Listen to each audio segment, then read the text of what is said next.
Hi guys, welcome. I'm Tess. Today we have 8 compliments that make younger women fall for you. So, number 1 is the parents' question. Compliment her on her intelligence. Are you in your 40s, 50s, or 60s and want to date much younger women? Well, we've got some serious ninja stuff for you today. A big part of the issue for us women in dating older men is we don't want to feel like we're just some young hot body or status symbol or toy for an older guy.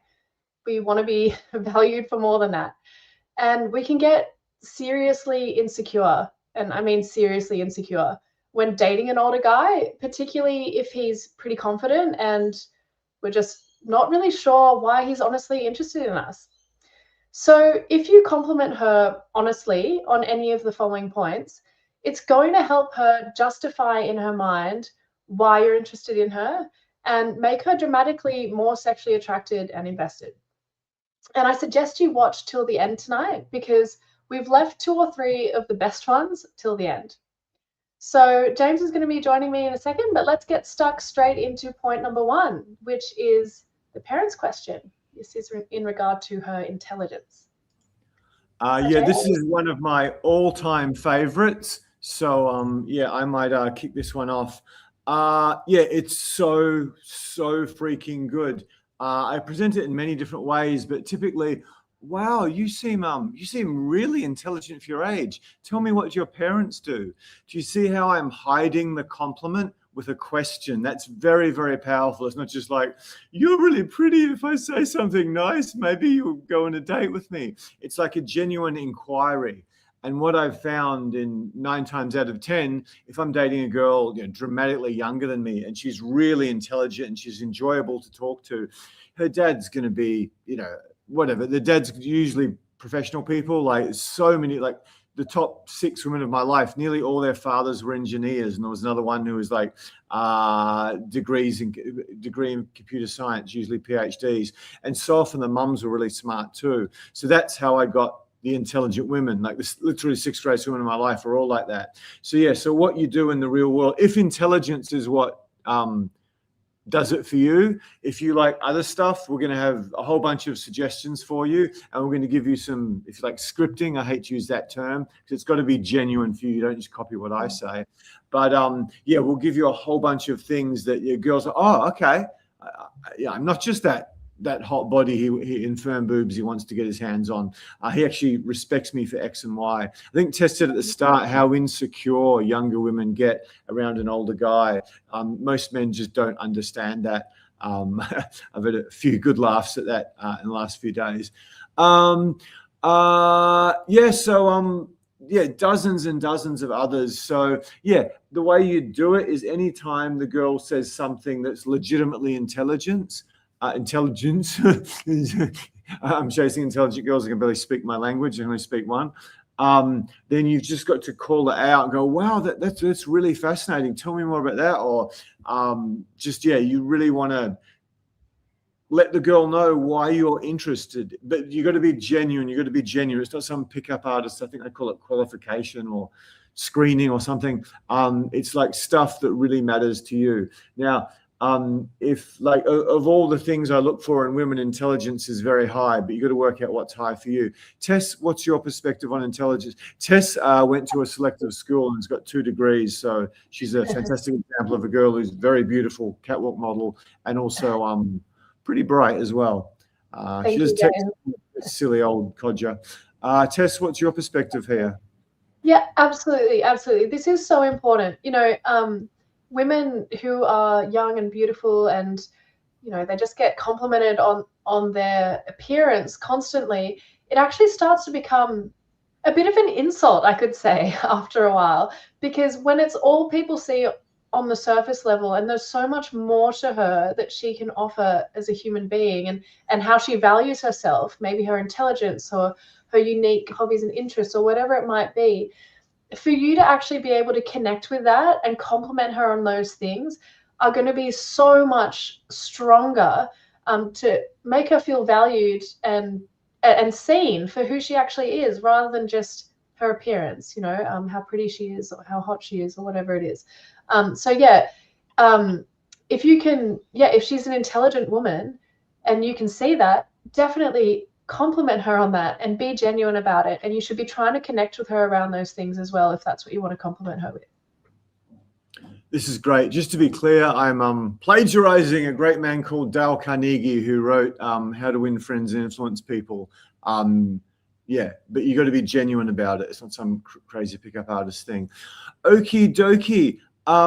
So yeah, you're probably in a situation, if you've shown up tonight, where you probably want to date younger women. So Tess and I've been doing this 19 years. Tess has been doing it 6 or 7 or something. She's my best coach ever. We're going to give you insane value, but the most value we can give you is helping you smash through your personal sticking points. That's why these videos are so much more valuable than just watching some random YouTube video.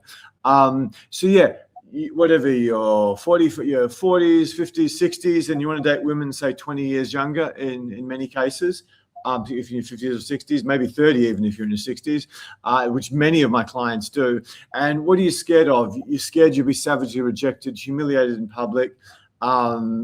She might use you for status or for your money and then just put you in the friend zone, tell you she's not into you.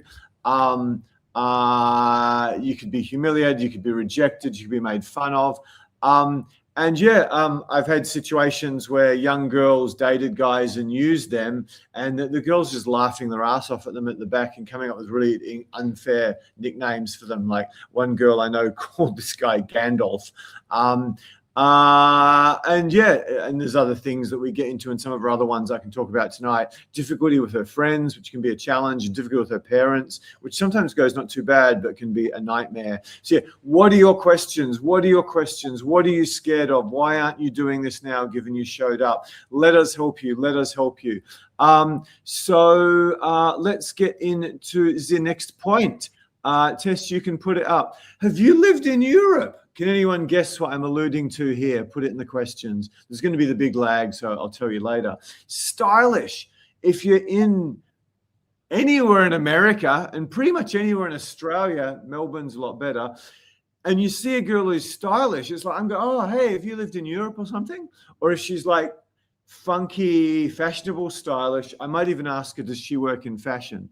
Big-headed, but this stuff I'm giving you has got me, way more than my fair share of action with women way younger than me. I think this stuff is really good. So if you do see a girl, she could be just walking by in the street rather than doing a stupid pickup artist cold approach. I just had to come and tell you were so beautiful. I couldn't have gone on with my life if I didn't come and say this to you. Rather than do dumb shit like that you see a lot on YouTube, it's like, oh, wow, excuse me, have you lived in Europe? Or, oh my God, do you work in fashion? The girl, it'd be the highlight of her day, even if you're like 75 and she's got no sexual interest in you, she'll still feel so complimented by that compliment. So Tess, you dress not too bad for an Aussie, Sheila. If some guy came up and tried his luck with, oh wow, have you lived in Europe? Turns out you've lived in New York. You've certainly traveled to Europe. How would that land with you? So yeah, she's mid-30s now, believe it or not. Yogis do it better in many respects.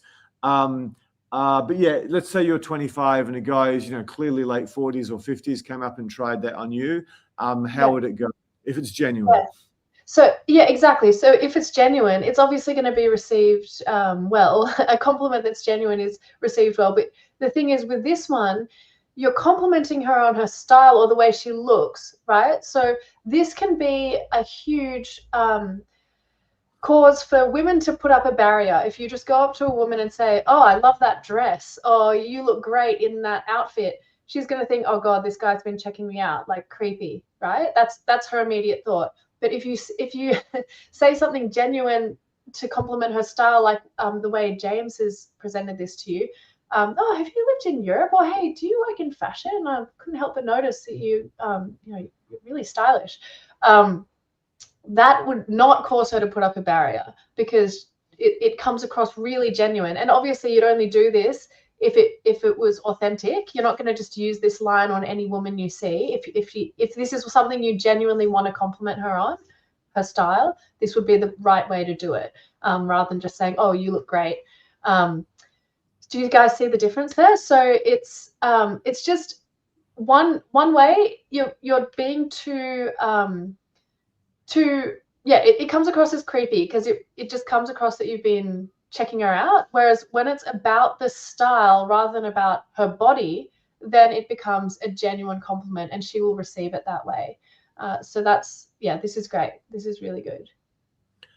You've brought me, I thought of this, obviously, then you've brought up a few more points.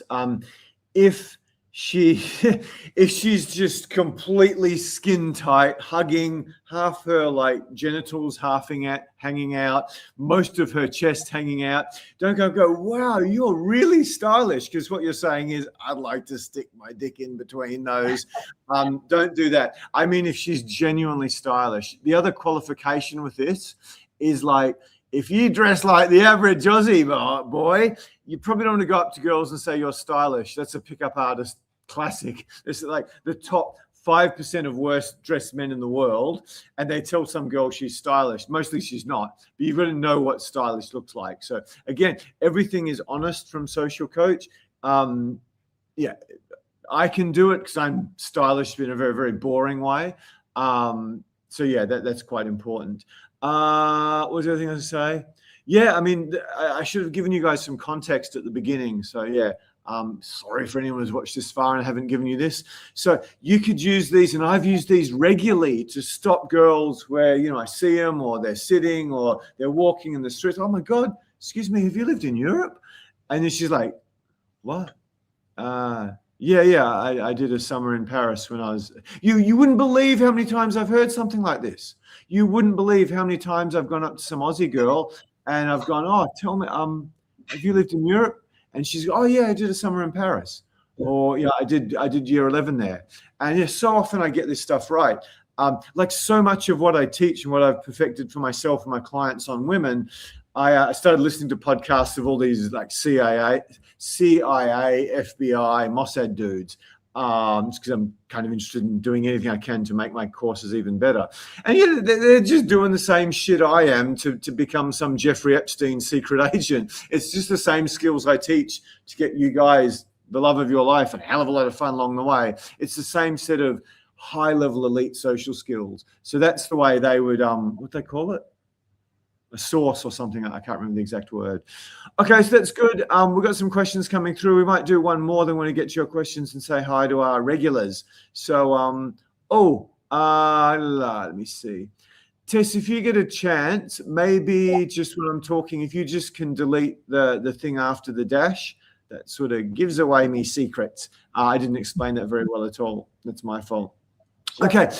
Again, I've done these things dozens of times, and they've worked. And I don't know if I've ever told a girl she's super stylish and it's led to sex. I need to think about that. But definitely actress or reader I have. So you get some Australian girls who are like, oh, how are you going today? Yeah, how do I look in my bikini? You want me to get you a beer? I don't know. What's the latest boy band or something? I'm trying to do something really, I just went to Taylor Swift concert. She was lovely. It could be one of those girls, or it could be a girl more like Tess, who, can sort of speak language with some degree of ability not to annoy your eardrums. And I tend to date girls who have some ability not to annoy my eardrums, at least initially. And that's one of the things I've used. I've turned to cafes and, excuse me, are you an actress or a reader? And she's like, yeah, I read a lot. Why are you asking? I go, you're just so beautifully spoken for an Australian girl. She's like, thanks. And they just light up like a Christmas tree. Again, I'm usually right. Sometimes I get a girl who went to one of the better, stupidly expensive schools in Sydney or Melbourne or whatever, Brisbane, Perth, etc. But so often you get an actress or a reader. And the fact that I'm approaching her with this sort of weird It's not like you're beautiful, or it's even sort of better than my usual, like, hey, how you doing? I'm James. What you got planned for the weekend? It's really clever, and especially if you're a bit older and she's not typically going to be physically attracted to a guy as old as you. It really separates you from everyone else. So if you meet a beautifully spoken Australian lass or American, yeah, tell me, are you an actress or a reader? The reason I've done this is I've found so many girls who are actresses are very well spoken, and I've found pretty much every girl who's read a lot of books, particularly literature, is very, very well spoken. So yeah, Tess, over to you. Yeah, absolutely. So again, this one, yeah, it's something that women wouldn't get complimented on all the time. So when you're saying, oh, you're really well spoken, this is a unique trait, right? And this is what you should be trying to pick out, something that's unique about this woman that isn't just about something superficial that everyone sees all the time. And yeah, and if she is well spoken, it often links in with intelligence as well, I would have to say. So so yeah, these ones kind of go hand in hand, guys. Yeah, pick out whatever it is that you think is authentically unique about her. Being well spoken is yeah, that's a great compliment. Yeah. Yeah, thank you. I saw a few guys jump off then. I'm like, seriously, this is some ninja stuff we're giving you. You can't imagine the amount of success this has given me and many of my clients. Yeah, these are sneaky questions that have completely changed my own dating life. So yeah, I hope you guys pay attention, because this will really, really, really help you very, very, very much. Can you put up the next one, Tess? Yeah, and if you guys have any questions about any of these points that we're putting up as well, we can see your comments, so we'll be referring to those. If there's any questions, we'll do some questions now. Yeah, exactly. So yeah, just have a couple of new people here tonight, actually. So welcome everybody. And yeah, we can see your comments and questions. So put up anything that you'd like us to address, any comments, questions about the content, or any questions in general as well. We're here to help you as much as we can. So okay, this time I ask a question, we might just do it. Is this live? Yes, we're not AI. We're not AI. Ask us a question that AI couldn't possibly answer. You can probably tell by my awesome tech skills that this isn't AI. Is this guy retarded? I haven't been checked for a few years, but next time I get a checkup, if you come to another YouTube live, I'll tell you what the doc says. So not that I know of.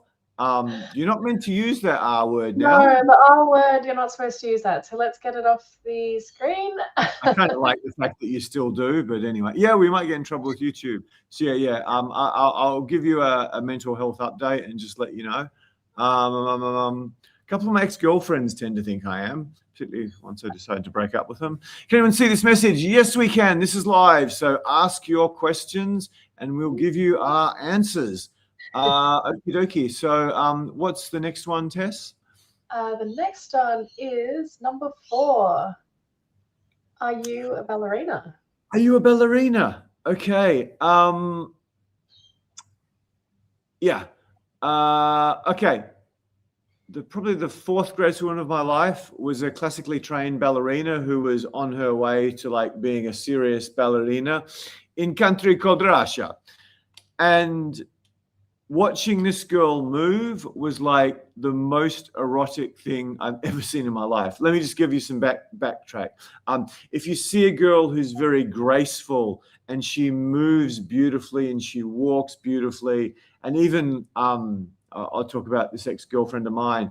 Just I'm literally sitting watching her eat food at a buffet, and like, no bullshit, I was more turned on sexually than I was when I was going into strip clubs with 2 Aussie girls trying to find a stripper who wasn't wretched we could have threesomes with. And the girls were paying a lot of attention to me when I had girls probably hotter than them in both cases. So yeah, but the level of arousal was dramatically, infinitely more when I was with this Russian girl, because like every movement she made was like, oh my God, I just want to bend you over. It was insane. Like every moment I just wanted her. So yeah, I think for a lot of girls, if you can tell them they're very graceful, that's a compliment that really lands hard. It certainly has for me. So yeah, if you distinguish obviously with whatever the way the world's going, and men have been beaten down and turned into women or androgynous, and women have been lifted up, some would say overinflated, and they've almost gone and turned into men. We're all like androgynous now in the sort of wealthier Western countries. When you get a woman who's actually very graceful, it's like, oh, it's just such a breath of fresh air. I'll use an example of one of my female coaches, Natalia. Like when she just sits on the couch on a boot camp and crosses her legs, you see a whole bunch of guys going. And yeah, I haven't studied Tess crossing her legs, but yeah, most of the Aussie models don't get that. Because I mean, she wasn't a ballerina; she's a Russian. But yeah, the way she crosses her legs was a sight to behold. And we're not talking about any sort of X-rated or R-rated stuff. We're just talking about she just did it so gracefully and in such a feminine way. So yeah, I've asked many girls, oh, did you do ballet when you were young? Are you a ballerina? I'm right a bit of the time. Some of them just did 2 years or something. They go, oh, you're so graceful. I'm always comparing and contrasting, because sometimes I say, oh, you're just so graceful for a Western girl, or a you're so graceful for an Australian girl, honey. How come? You must have done some ballet. You weren't just whatever, chugging down beers after the netball. You must have been doing something a wee bit feminine. I'm all for girls who play netball. I'm not baking netball at all. Anyway, Tess, do you want to add to, if a guy complimented you, a guy much older complimented you about how graceful you were, how would that land with you? Yeah, again, this is it's showing like quite a level of attentiveness as well to pick up on a quality like her gracefulness. Because yeah, like you said, James, it's gracefulness isn't just like doing one thing gracefully. It's like, yeah, it's how you do everything. So I think it is again, yeah, for a woman who has done ballet, and for you to pick up, oh, you're really graceful. Have you done ballet? And she's like, oh, wow, yeah, I actually have. It just shows a level of deeper insight as well, which would be hugely attractive to the woman, right? And if she hasn't done ballet and you say that anyway, being graceful is something that I think that most women would find to be a huge compliment. So, so that's going to work well either way. Again, you want to be doing this it has to be authentic. I'm just going to keep repeating that because it's really, really important. You're not just saying this to every person. It's if you actually notice, hey, she's really graceful, more so than other women, I'm going to let her know. And yeah, again, if she has done ballet, this is really going to hit home, and she's instantly going to be interested. She's like, wow, this guy, he sees me. He's like deeply insightful around me without even knowing me that well. So so that's really good. Yeah. That's great. What was I going to say? Just some context. Oh, wow, are you a ballerina? No. Why'd you ask her? Oh, wow, you're just so much more graceful than the average Australian girl I see around here, or average American girl I see around here. She's like, oh, really? And then, whatever. And you've immediately hooked her attention. And again, as Tess capably pointed out, you've separated yourself from every other loser who's just staring at her tits. Yeah, I just remember this girl I'm talking about, the Russian one. She had this, only the Russian girl could pull this off. She had this pair of shorts that left about that much of her world's greatest ass ever in history just hanging out the bottom of her shorts, and she'd walk around in them, and it's like cars are crashing, guys are falling off their bikes, women are just going. It was so graceful. It was so, oh my, it was just every moment I was just like, yeah, this was a rare thing even out of my life. Anyway, I will stop living in the past and drooling. But yeah, if you can throw out these compliments, it is so powerful. So let us know if we have any good questions through. Again, you guys are scared of approaching younger women. You're scared of getting humiliated. You're scared it's only money or some advantage they want in life. You've got all these fears. You've got all these hesitations. Throw your questions at us, because you can be astounded how easy it is, just how stupidly easy. I've talked before how the latest generation of men has basically been turned into women, and half of them want to become women, and they're transitioning and all this nonsense. And they've got these crazy woke ideas in their head. Anytime someone starts telling you Charles Darwin talks nonsense, hey, someone's scamming me here, whether it's religion or woke politics or whatever. So yeah, it's so easy. It's just so ridiculously easy. If you just do a handful of the things we teach you to get the best women, and to get women just a tiny bit younger than you. Tess had the example of the guy, I think early 60s, the ex-finance guy who ran some trouble, just going, I can't believe how easy this is. I wish I did this. And he hasn't even done a boot camp yet. He's just done a few sessions with Tess. So you cannot believe how easy this is once you can just throw a few skills together. So not your average, whatever if you're 60, you may want to date 35-year-olds. If you're like 50, you may want to date 25-year-olds, whatever your metric is. We're not doing Jeffrey Epstein stuff, or let alone pedophiles. That's the most horrible crime on the face of the earth. But if you want to date women who most people would suggest are much, much younger than you, but definitely adults. I don't think anyone should be messing with girls who aren't adults. But much younger than people would say you should. Okay, so yeah, you're not the average 25, 30, whatever the age for you is. So stuff like she's not following the latest fashions. She's not out drinking all the time. She reads books, especially novels. She doesn't say a lot of stupid shit. She's not like horrifically into the latest music or the latest fashions, or just whatever the pop stars and the soapy stars are doing. And I've been very, very profoundly gifted, where I've dated a lot of girls starting as young as 20, 22. My average time I start my girlfriends is 22. And then in some cases I stay with them for a long, long time. So everyone, what was I going to say? So yeah, if you do meet a girl like that who's actually got her act together, it can be amazing, because I keep talking on other YouTube lives about there's this sort of rule called divide by 2, add 7.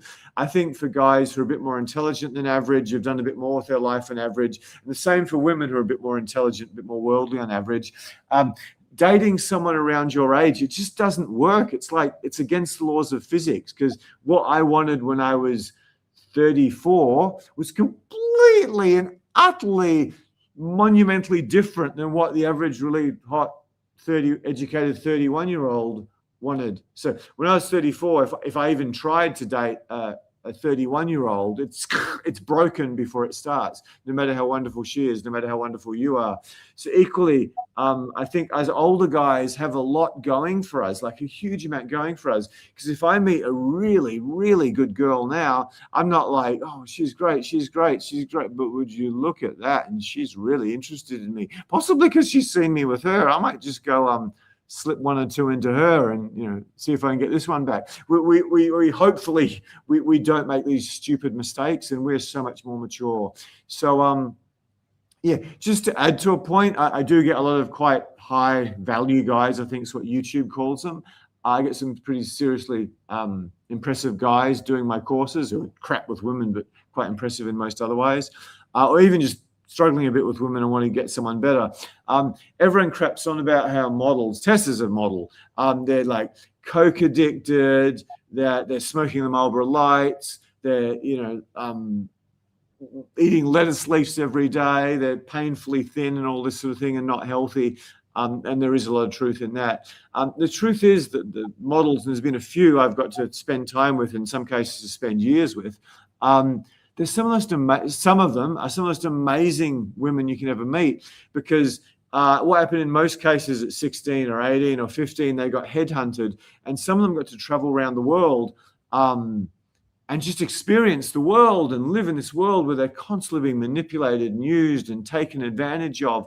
And some of them had the brains and the wisdom to sort of see through that and it's like, you know, the average Aussie girl who's got a bit of a brain, she goes to uni and she does law or commerce or something, and she just drinks herself silly and tries to, you know, sleep with all the older confident guys. It's just like they don't really mature. You get out of school, you just get out of school and keep studying and drink some more. It's just like they don't really mature. Like, so you get a lot of Australian girls, American girls, I shouldn't just pick on them, European girls, so they're 25 or they're 28, but they're still basically kids or teenagers. I might have hired a few female coaches like that. Not Tess. But yeah, you get girls who've had some sort of a modeling career, and it's like, wow, it's like dating a 40-year-old. So yeah, it's for any of you sort of high value guys, and we've trained many guys to get legit models. You can be sort of having a relationship with a girl who's like 22 or 25, and she's much more mature than most of the 45-year-olds, because by traveling and living in that world and running their own business young, they've just learned so much. I mean, I know you spent a lot of time in New York when you were 18 or 19 or something, Tess. I think you did a bit of modeling there. So tell me about how that impacted you. Yeah, she's obviously my staff member, but legitimately, Tess is a seriously impressive woman. When you look at all the different metrics of beauty and intelligence and worldliness and maturity, and she could even be a unicorn. She's really beautiful and not fucking batshit crazy like most of the beautiful ones. So yeah, tell me how your time as a model, particularly in New York, tell me how that's affected you as a whatever, even though you don't look like a 35-year-old who most 50-year-olds would give a kidney to go on a date with. So how did your New York time and your modeling time affect you? Yeah, it is another world, James, and yeah, also you're right. A lot of young women going into that world at a young age. You've got to stand up for yourself. It's quite competitive. You've got to, you've got to know what's going on. Otherwise, you get manipulated and used. So you've got to have your wits about you. And also, it opens up huge opportunities. I did spend quite a bit of time in New York, when I was 19. That was a big eye opener. I think there's a saying, you know, if you can make it in New York, you can make it anywhere, because it is a very competitive place. Like pretty much, I don't know what percentage of women are models there, but high percentage compared to other cities in the world. And all the men are like bankers or work in finance, or it's there are lots of celebrities, it's lots of parties, a lot of socialites, and there's a big social hierarchy there. So to navigate that as a young woman, as a young person, it was it was challenging and really eye-opening about how those social hierarchies work, especially in such a busy a major city like New York. So I mean, I went there on my own. I didn't have my family, I didn't have any friends, I didn't have much money. So trying to navigate all of that stuff really, I had to grow up pretty quickly. I met some really interesting people as well. So I think any experiences like that, not just going to New York, but travel in general, mixing with different cultures. I think that people who have parents of different cultures as well, that's a huge benefit. You learn a lot from just mixing with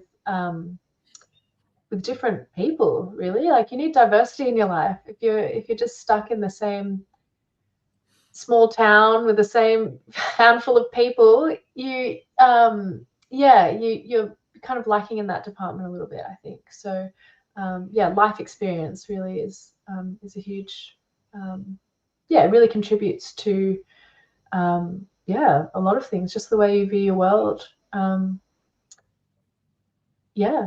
Gives you perspective.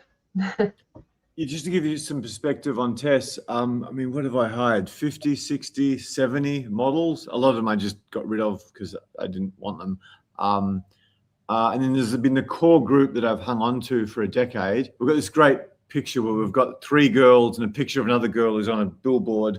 And these women have been with me for like 13 years coaching on my boot camps. But yeah, even amongst that fairly elite group, Tessa's just got something that hope they're not tuning in now, that they don't have. And I think it was that time in New York, in that environment, that sort of just elevated her above so many other women. So yeah, if you meet Tess and you want to maybe get a date, you're not the average 35-year-old Aussie girl, are you?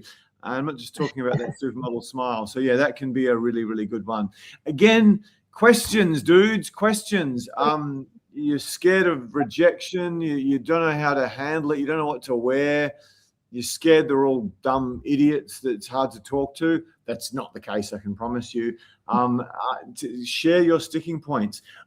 Yeah. I'm going to start eating at 6:30, so we're not doing the usual. In the last hour, you give us like 500 questions, and Tess is like, I'm going to quit if you don't let me stop soon. I've got other things to do. And I'm like, I'm going to be even skinnier. So yeah, throw your questions at us now.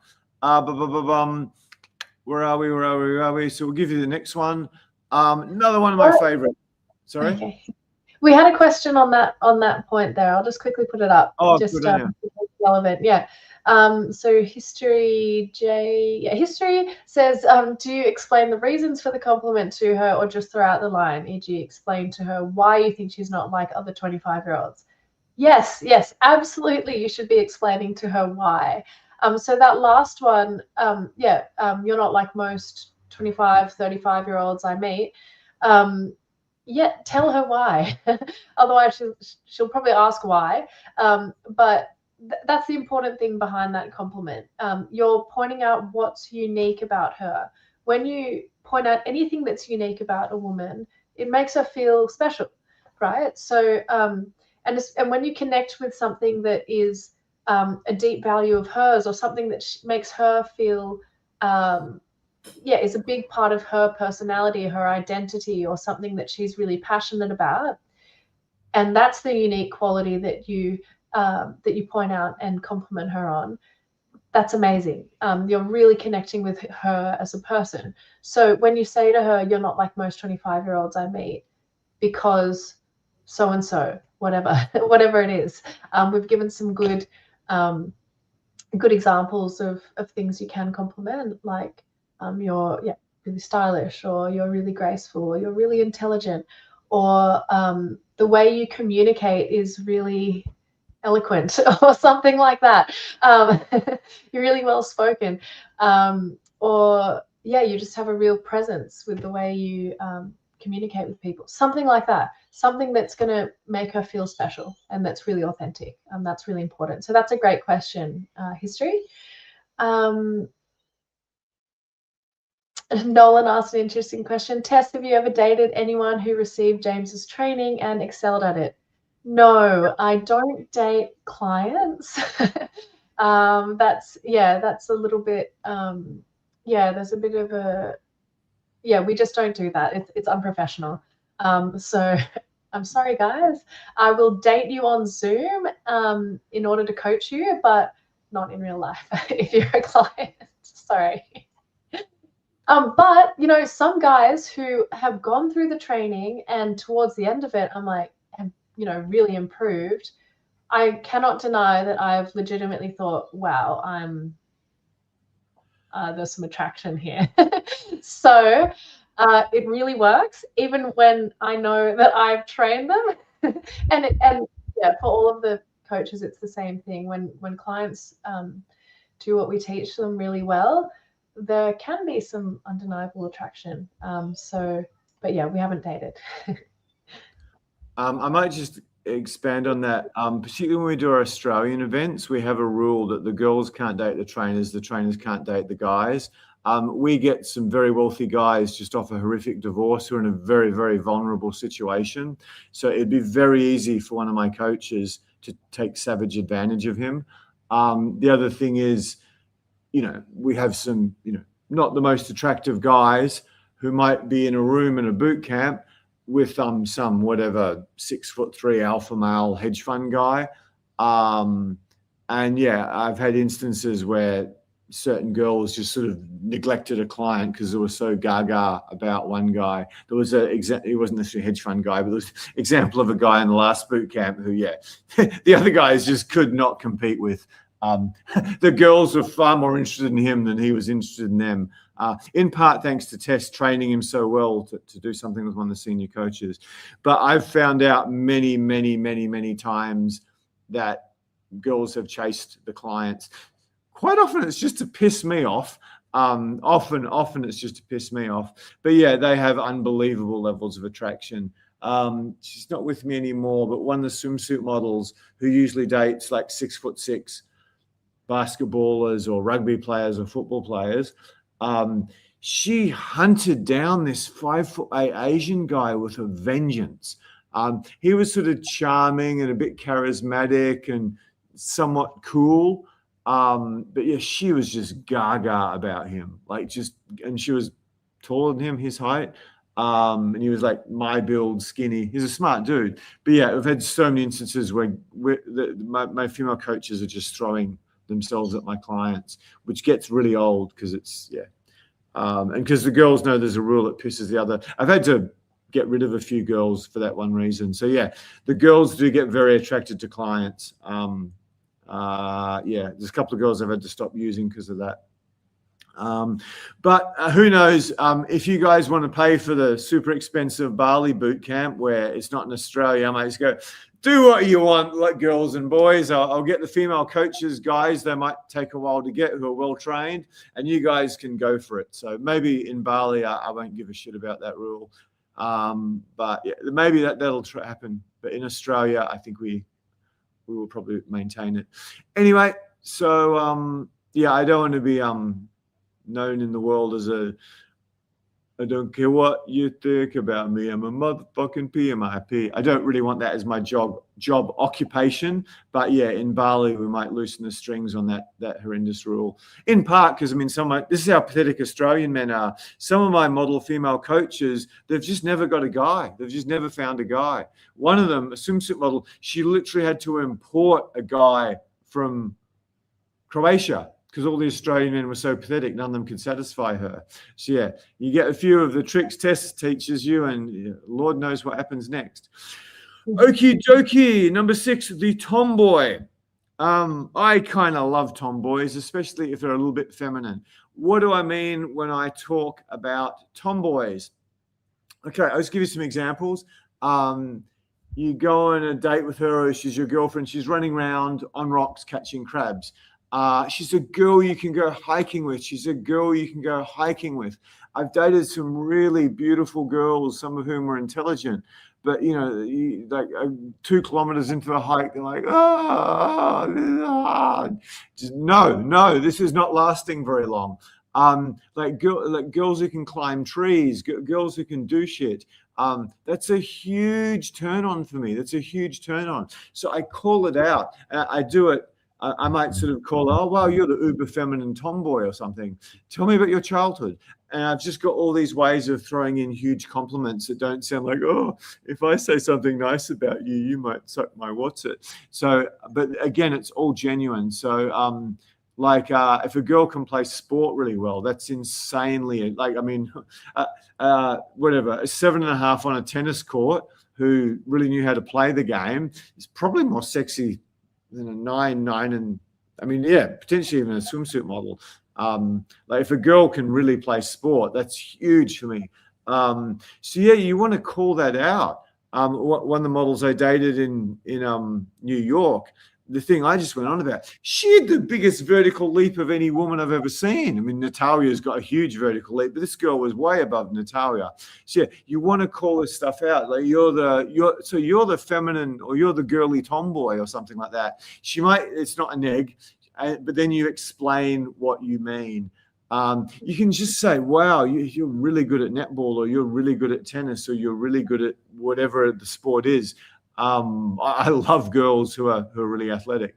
So yeah, again, some of this stuff, like some of you might not be interested in intelligent girls, some of you might not be interested in sporty girls, some of you might not be interested in feminine girls, which is a problem if you're not. But yeah, these things have worked insanely well for me. I can't remember getting laid on style. I probably have. It was just the opening line. I didn't really talk about it that much. But all of these I've definitely got laid on. I'll tell you if there's one I haven't. Some of the best ones are still coming. So yeah, just anything you can do to call out, oh wow, you're really athletic. Wow, you're the uber feminine tomboy. Again, just fire your questions at me, because I suspect quite a lot of my clients want a more sporty girl who's not like a bloke. Tess, did you have any? I mean, you fit this description completely. You're camping and hiking and Yeah. I was going to say, she's fucking paragliding. So we got like a feminine. You're the ultimate uber feminine toy boy, certainly by Australian standards. Talk more about that. Tomboy.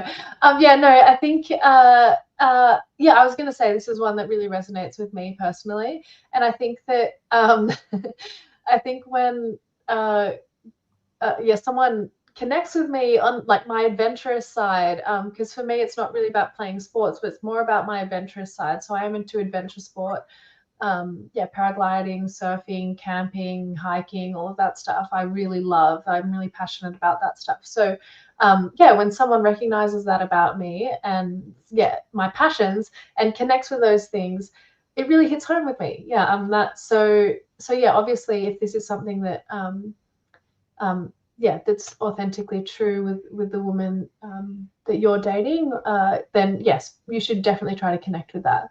And I think as well, that's probably one of my strengths with men. So when men can connect with that, it does make me feel good about myself.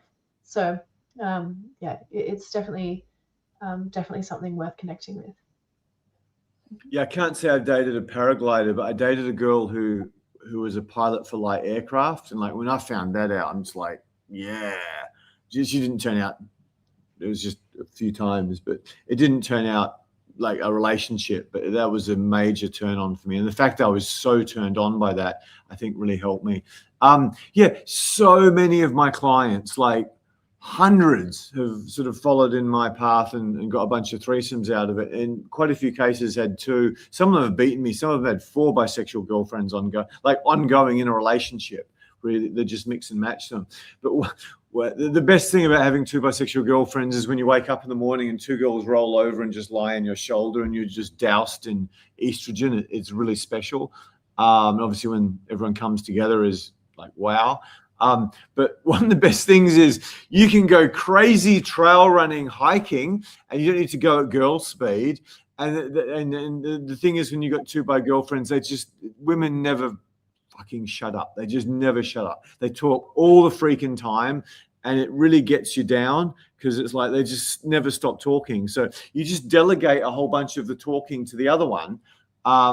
You opt out of the talking and you just leave them to do all the talking, and then you can just come back after you give them a bit of I'm going to talk, and they get all their talking out of them. But the other great thing about hiking is I can run ahead and hike with my 2 bi girlfriends, and we can do fun stuff after. Then I can just run like a madman. If I break my leg or sprain my ankle or something, I know they're only 10 or 15 or 20 minutes behind. They can come and save me. So I could go on my own and be in a lot of danger, or I could go with, there's so many benefits. I love tomboy girls. So quite a few of the bi girls I've dated were tomboy girls where we could do a lot of stuff together. The feminine tomboy. I got my phrases mixed up a wee bit there. Okay, we've got the Tess special. Are you a unicorn? Now, this isn't one you use when she walks past in the street, but it does work for meeting them. Like if you're in a situation where there's a huge amount of stress, and the girl handles it really well, I call them a unicorn because Tess, I don't know, of all of the female coaches I've hired, she seems by far and away the most mentally. Val's pretty good too, but I think Tess is probably even a level up without the sort of games of Val. She just handles stress. She handles, a long-term commercial relationship. She handles all that really, really well. And for any of you who haven't seen that, rip a YouTube video about what's it called? The beauty crazy matrix or something. Yeah, Tess could be one of those unicorns who's, you know, way, way, way on the hot side, but she's, all girls are a little bit crazy, but she's just like minimal, tiny bit crazy. So yeah, so if you are in a relationship with a girl and she has a bit of these Tess qualities, you can say, hey, I got myself a unicorn. Yeah, you're a unicorn, Deborah. And then that will be a compliment that should make her day. You can see Tess's supermodel smile came out there. But yeah, if you are friends with a girl, or if you work with a girl and you want to torch your career, that's a really good compliment you could give to people. This is one of my female coaches on the YouTube channel, The Redhead, Monique. She deals extremely well with, she's run her own business, and she's like Tess, who's modeled in New York and Europe. She's a lot more mature than many of the others. But yeah, you can throw her into a really stressful commercial situation and she's got your back. Whereas other girls, it's just like, I'm pretty, I don't do this, I just look nice. You can sort this out by yourself. So yeah, that's a really big thing in relationships as well. Having a girl who just doesn't fall to pieces. Let me see. I had some good notes made about this. I think this is Tess? Yeah, I think this is, I mean, it doesn't just have to be unicorn. It can be like some sort of mythical creature, or, you know, this is just a huge compliment with regard to her being really special and unique, right? It's just like, wow, I've never met another woman like you, basically. So this is a kind of compliment that I would say you'd probably want to use, down the track a little bit, once you've got a really good level of rapport and you understand her on different levels, and you really, when you're giving her this compliment, like, are you a unicorn, or are you some sort of mythical creature? Like, is this real? And then you're pointing out all of those things, like, oh, you know, you're beautiful, you have these interests, you're a deep thinker, the way you perceive the world is like just incredible, you're really kind. You know, it's like you're putting all of those things together in one package with this compliment. So this is a really big one. Yeah, absolutely. Yeah, like from my point of view, if you like, the love of my life, who we had one falling out, which was a cultural thing when we were together, only one in a fair period of time. And then because of her commitments with modeling and some studies she wanted to complete, and the fact that I was addicted to travel, we were apart and doing a remote relationship for a long time. And we had like one big falling out. It was purely because of a misunderstanding. Most of the most painful moments of my life were sort of how I exited this. The majority of them. If you've ever been in love, you really know it. It's the most beautiful thing in the world. It's also the most painful thing in the world. But yeah, just the way she handled me sort of freaking out in the situation. She was the more mature one in this case, which I'm sort of ashamed to say. But yeah, you get very, very few women like that. So yeah, and I can't remember. It's one of the Weinstein brothers, the Eric or someone, the evolutionary biologists who are on all the podcasts. This is their intellectual property. And I've got a fair sample size of women where I've actually got into some sort of relationship with them where I can attest a lot of this stuff. One of the biggest tells of a girl who's got mental instability is where there's a bit of stress and she freaks out. There's a lot of hot girls like this because they're used to just getting other people to solve their problems for them. So yeah, if you do get a really hot girl and there's some stress, some problems, something comes up and she's just cool, calm and relaxed, give her that compliment because she really deserves it. Women obviously aren't as balanced and strong emotionally as men. If you read the book, The Female Brain, you'll understand why. They're obviously much more fragile than us emotionally and physically. But yeah, if you do get a girl who's fairly grounded, I mean, that's the most important, apart from honesty, that's the most important thing in a male-female relationship. That's awesome. So if any of you want to completely and utterly transform your life with women, can you fix up the by in no time? That's Tess, model, and that's the group of girls she coaches. And yeah, if any of you would like to get a date and feedback with this lovely woman, where are we going? He's screwed up again. What you need to do is, there'll be a link in the chat soon where you can get to go on a date with Zoom with Tess. And what's going to happen is you're going to approach her, you're going to go on dates with her on Zoom, and she's just going to be on a date with you. And she'll give you feedback about everything you're doing right, everything you're doing wrong, and exactly step by step what you need to do to improve. And that the outcome of that is, at the end of it, you'll get a written report on these are the things you're doing right, these are the things you're doing wrong. And this is the top 3 action items. Oh shit, Tess, I'm going to fix that one up. And these are the top 3 action items you've really got to, if you could fix that up for me, you've really got to work on to get the goals you want. We will do all that tomorrow. If you book this through the website, it costs you $1,500. That's $1,500 to $1,495. If you do it tomorrow or maybe Tuesday, I need to check Tess's availability. She's got a few sessions on tomorrow, I know. Oh, there's another session I haven't told you about, Tess. Sorry, hopefully you can fit it in. Okay. New client, we had 2 new come last week. If she can fit you in Tuesday, I'm not sure about her schedule already. And you'll walk away knowing basically the majority of mistakes you've made with women in your life. The thing I keep going on about, particularly in 2026, it's so ridiculously freaking easy to beat the average Australian, American, Western European guy and get the best girls, and the much younger girls, it's a joke. I can tell you stories of what's happening to me here. It's just like, wow. Guys are just completely gone in terms of how well they do that. Yeah, not lying about this. If you go to the website, you can see it's $1,495. Tomorrow it's just $29. Sorry if the slide said 1. Okie dokie. Tess, if you could chuck the link up, and for those of you watching the replay, there should be a link in the description and the chat if I'm not a silly O'Dill. What was the next one? April 9 to 12, and there's very few spots left on that. So April 9 to 12 is next boot camp. Let's get back to, if you could just take the slides down, Tess. Sure. Are you unicorn? Have you been around before? I could have maybe worded that a little bit better, but this is a great one. Number 8, have you been around before? I've been very fortunate. Quite a few of the girls I've dated, I would describe them as old souls. This is a spiritual term. Sorry for all you hardcore Newtonian physics guys. I am, but I also believe it could be something else. And certainly love of my life, and quite a few other girls I dated, I just had the feeling that it's like they'd had, sorry for the people who aren't into this stuff, but it's like this girl's had a lot of past existences she learnt from. That's where the old soul comes from. Tess could be an old soul now I think about it.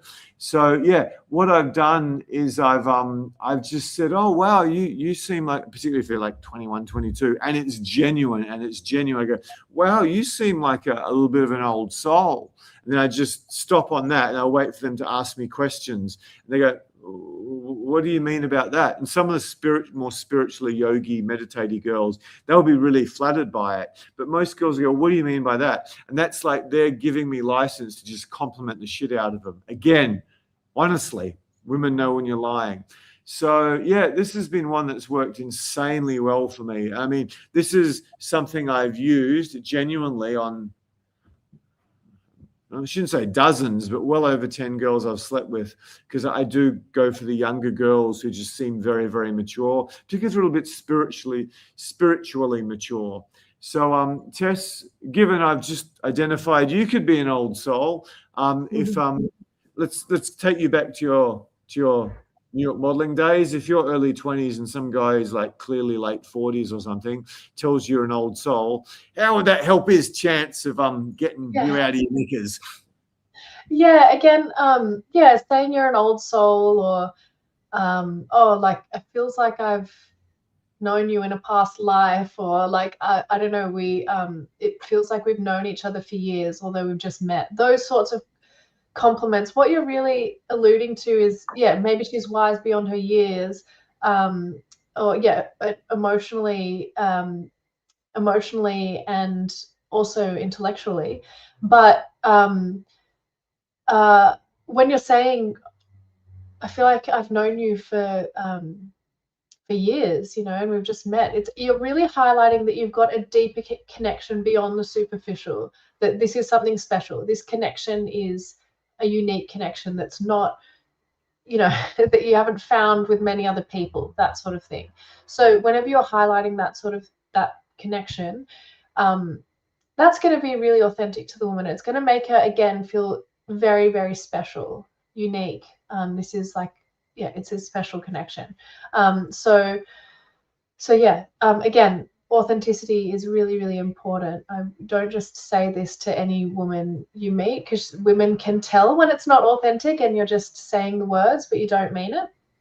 So yeah, if you're really connecting with a woman around a deep passion or interest of hers, or deeper personality traits or values that you really resonate with, then yeah, these sorts of compliments would work really well. You seem like an old soul. There's yeah, you're just basically saying that there's a lot of substance to her, beyond the superficial. And then when you say something like, yeah, I feel like we might have known each other in a past life or something like that, it's just, again, connecting, highlighting that unique connection. Yeah. I love what Tess said. The one thing I wouldn't recommend, if you're gonna, I wouldn't bring up the past live thing. I'd wait for the girl to do that. It's like you'd never. I think we should possibly get married sometime. The girl brings up that subject, so otherwise you're just a beta male loser. One of my friends who's got a lot of hot girls, he did that with his girl. I said, "What are you doing? What are you doing? You've just signed up. You just signed up for 20 years of hell. She has to push and push and push before you even think about it. It should be like the battle of her life to get a ring on her finger. It shouldn't be something you go, oh, well, we've been dating for 5 years now. It's going pretty good. We should probably get married. Loser, loser. You just lose all your attraction to her. It's against the biological order if you do that. It doesn't mean you don't marry a girl. Sorry? Yeah. Oh, sorry to interrupt you there, James. I think what I more meant is not just saying, oh, wow, like putting her on a pedestal by saying, oh, I think I've known you in another life. It's, you know, you can say that in a lighthearted way, or it's more just like, oh, you know, I feel like it feels like I've known you for longer than I have, you know, maybe we knew each other in a past life or something, you know, just, you can say, that's what I mean. It's just things, this is just highlighting the connection, that it's like, wow, this is a special connection. I don't meet people like you every day.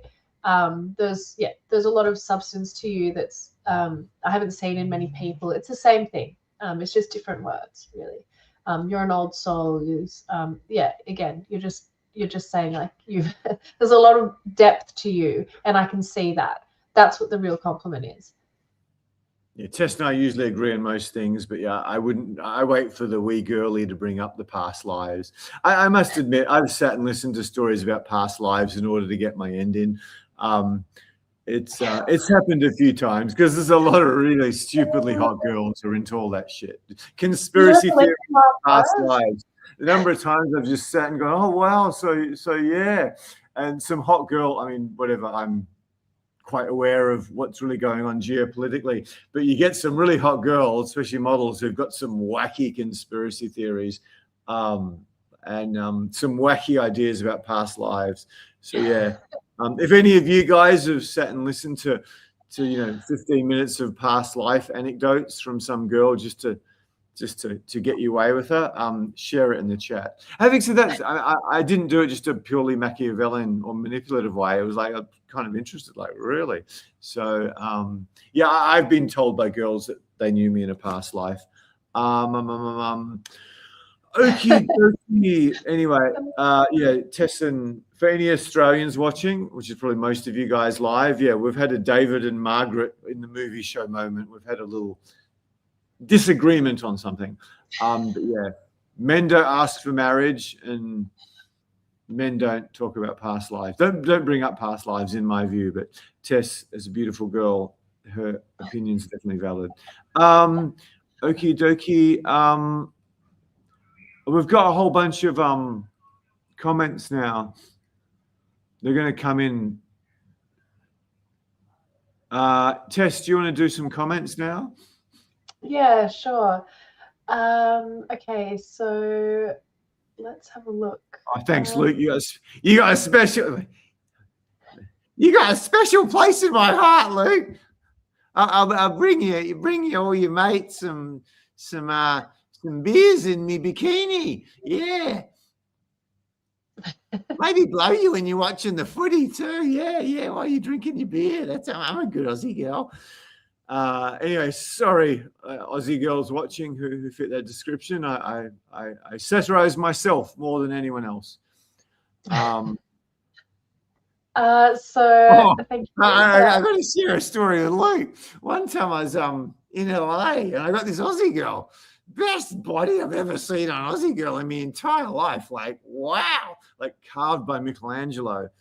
And when I first met her, she was hanging out literally with a guy who was doing PPP at Oxford. He was doing politics, philosophy, and economics.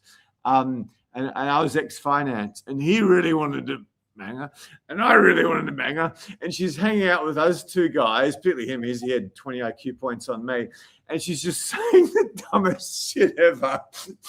He's talking about Liechtenstein or Schopenhauer, trying to explain the significance of it to me. And she's like, oh, yeah, there's some Taylor Swift songs like that. She didn't say that. This is before Taylor Swift. Anyway, I won.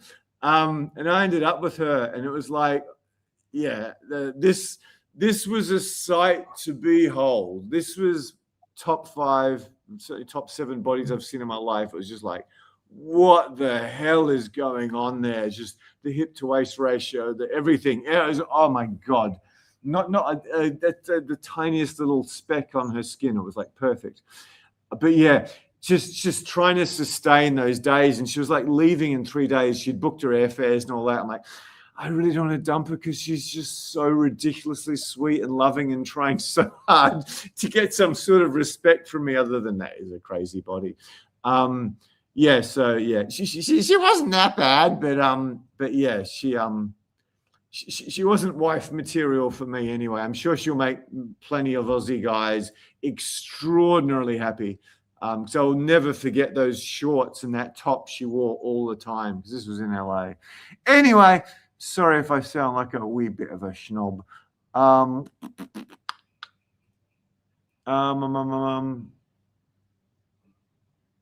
Okay.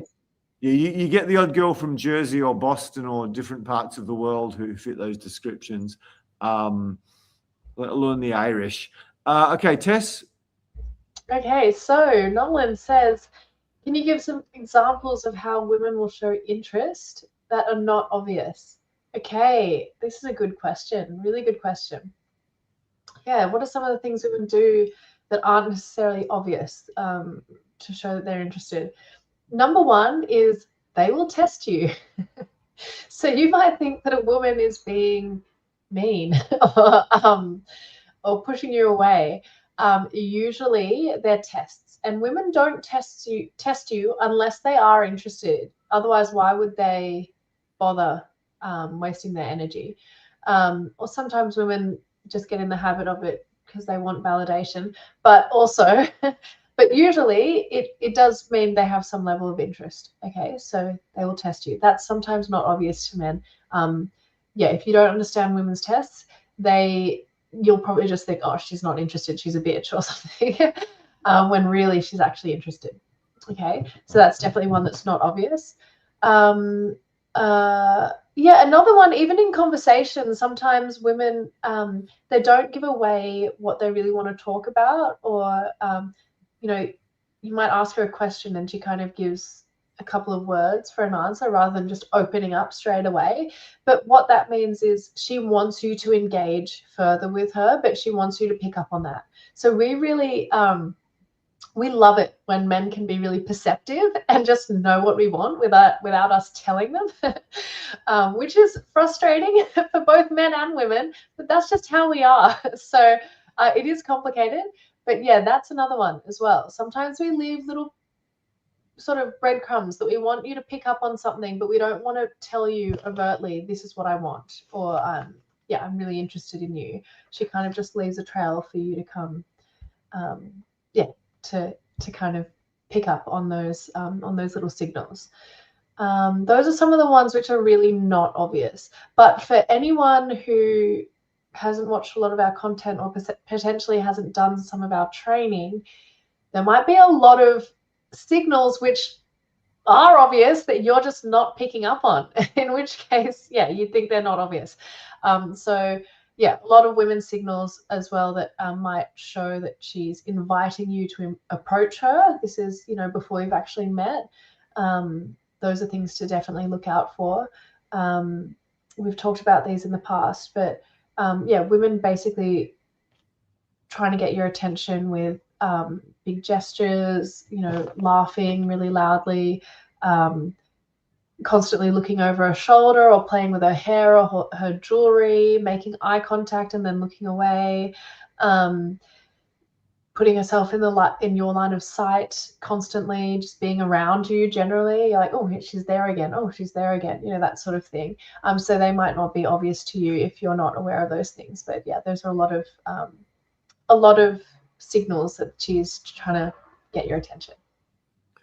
That's a good intro. Yeah, so much of the reason that I think I'm so good at this and I had the success with women I did was because I learned to make love on the Latina girl and I learned to be a man on the Russian girl, and to some extent I learned to play games on the French girl. But then you take the French girl games back to the Russian girl, she takes it to a whole new level of games. You train by French girl, you try this on Russian girl, you're not work. So yeah, I was with the girl who left like 2 inches of the world's greatest ass hanging out of bottom of her shorts as a whatever, she'd done 18 years of ballet or something, and she had a heart attack. I was with her on a boat, and this was Indonesia, and she goes, I am cold, and she had like a little cardigan thing in her thing, and I went, and then the dumbass Aussies dude's like, I think she's really cold. Something else is going on. So I sit and engage my like whatever 101 IQ, which isn't particularly impressive. Okay. So and then I just move forward in the boat, and I pull her back behind me, and I put my arms around her, and she gives me this really pleased smile, like, not bad for Aussie boy, and very impressive. So when she said I'm cold, she wasn't freaking cold. It was a romantic moment. That was my cue to put my arms around her. Now, shut up. She's never going to come up with this stuff. So yeah, but then when you take these skills you get from the women like that back onto your shazzas, or just most of the women, it becomes quite breathtakingly easy. So yeah, there's all these little things women do that they just want to see if men pick up, and if you do, you get so much brownie points. This is a fantastic question when you go into the depth of it. This is why you older guys have such advantages, particularly if you've had relationships before, because you've dealt with all this shit. The young guy, no matter how good his abs or biceps are, he's just never going to encounter. And the number of women who've become insanely attracted to me when they really shouldn't, just because of certain little things like this that I can do, that we teach our students to do, that can work really well. Yeah, this isn't really for the YouTube audience, but once I get guys through my boot camp and they come into my advanced community, I'm like bullying the hell out of them to start meditating and to read literature and do a whole bunch of other stuff, because these aren't quick results. But because I'm quite a meditator, there's a girl around here who's like crazy nuts, and she's playing all these games with me, which would be like small child for Russian girls. So you don't take your silly European games onto me. I've been trained by a Russian girl. And but yeah, the reason I know she's just gaga is because I've meditated.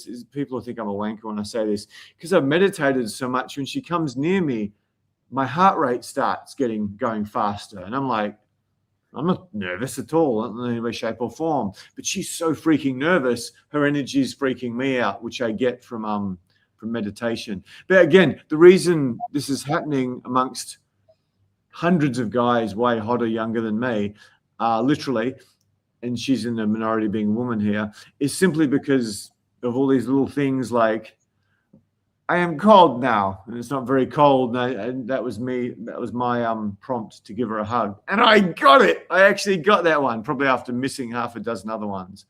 But if you do our sex training, you can get away with a lot, because if you're taking care of them there, without being some weird kinky dude, you get a lot of whoops. Where's the questions? Is this a new one, Tess? No, sorry, we've covered this one. Let's just, sorry, we've gone a bit out of order here. That's funny. Alan's made some interesting comments tonight. I'm just going to quickly put it up because it's funny. Tess, have you ever dated anyone who received James's training and excelled at it? I said no, and Alan quickly says, I'm not a client. Well, nice to meet you, Alan. It's nice to have you here. Maybe I'll meet you in person one day, or yeah, I'd love to train you if you'd like some one-on-one training. Okay, Stavros. I do love a sense of humor. I mean, several girls went 7 or 8 or 9 years before they misbehaved. So if we train you well enough, you never know your luck in the big world. So, anyway, I'm just kidding, Tess. I think it's too important. It's all right. It's okay. I'm not listening to you half the time. So, Stavros says, maybe wise when I'm amusing myself. Okay, Stavros says, what does a 45-year-old man have to do to start dating and go out with a girl after trying online dating and not working out? Okay, so this is a common story that we hear. Online dating, there's definitely a particular formula to it, and we do help our clients with that, but it's definitely not where your abilities can shine, right? So when you're learning in-person communication skills, you understand female psychology, that's going to be where your strength is. So yeah, I urge you to have a training session with me. I can help you one-on-one to figure out what your actual sticking points are. And we go through that exact scenario where you're approaching and dating with me, and I break down every little thing step by step to tell you how you can improve straight away. Okay, so what do you have to do to start dating? That's a big question. It depends. I would have to see what you're doing right now, and I can tell you exactly what you need to do to improve. But yeah, just to give you a brief idea, it's, communication skills is really important, conversation skills, but style, body language, touch, reading signals, understanding women's tests, understanding female psychology. Like, there's a lot to it. So to begin with, the basics are really that initial interaction, which is creating a strong first impression, introduction, conversation, body language. Sorry, I'm just going to excuse myself. I need to get some water. Sorry. No worries, Tess. Yeah, we help guys with online dating, and we've had some real success with it in terms of guys getting a lot of girls, which is what some we're here for. But we've never, ever heard of anyone being really, really happy with a girl they met online. So my advice to you is basically, unless you're tall, can display wealth, handsome, have abs, can put a lot of time into an Instagram to create this really good picture of your life, just do not bother with internet dating in 2026. Probably last 5 or 6 years, but especially now.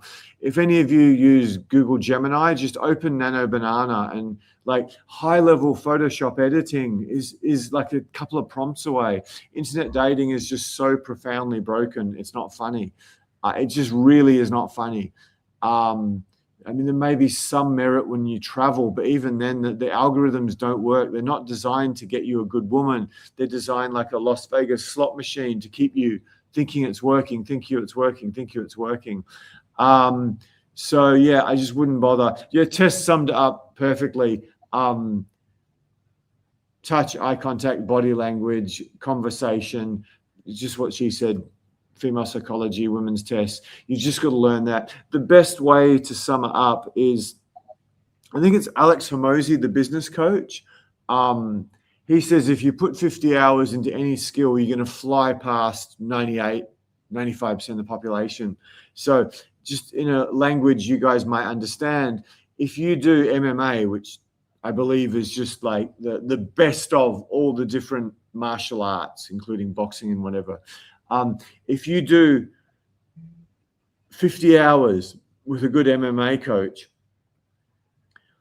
you're going to beat the living crap out of anyone, probably within 15 or 20 kilos of you, assuming that similar fitness. You're going to destroy them. You're going to screw them up so bad it's not funny.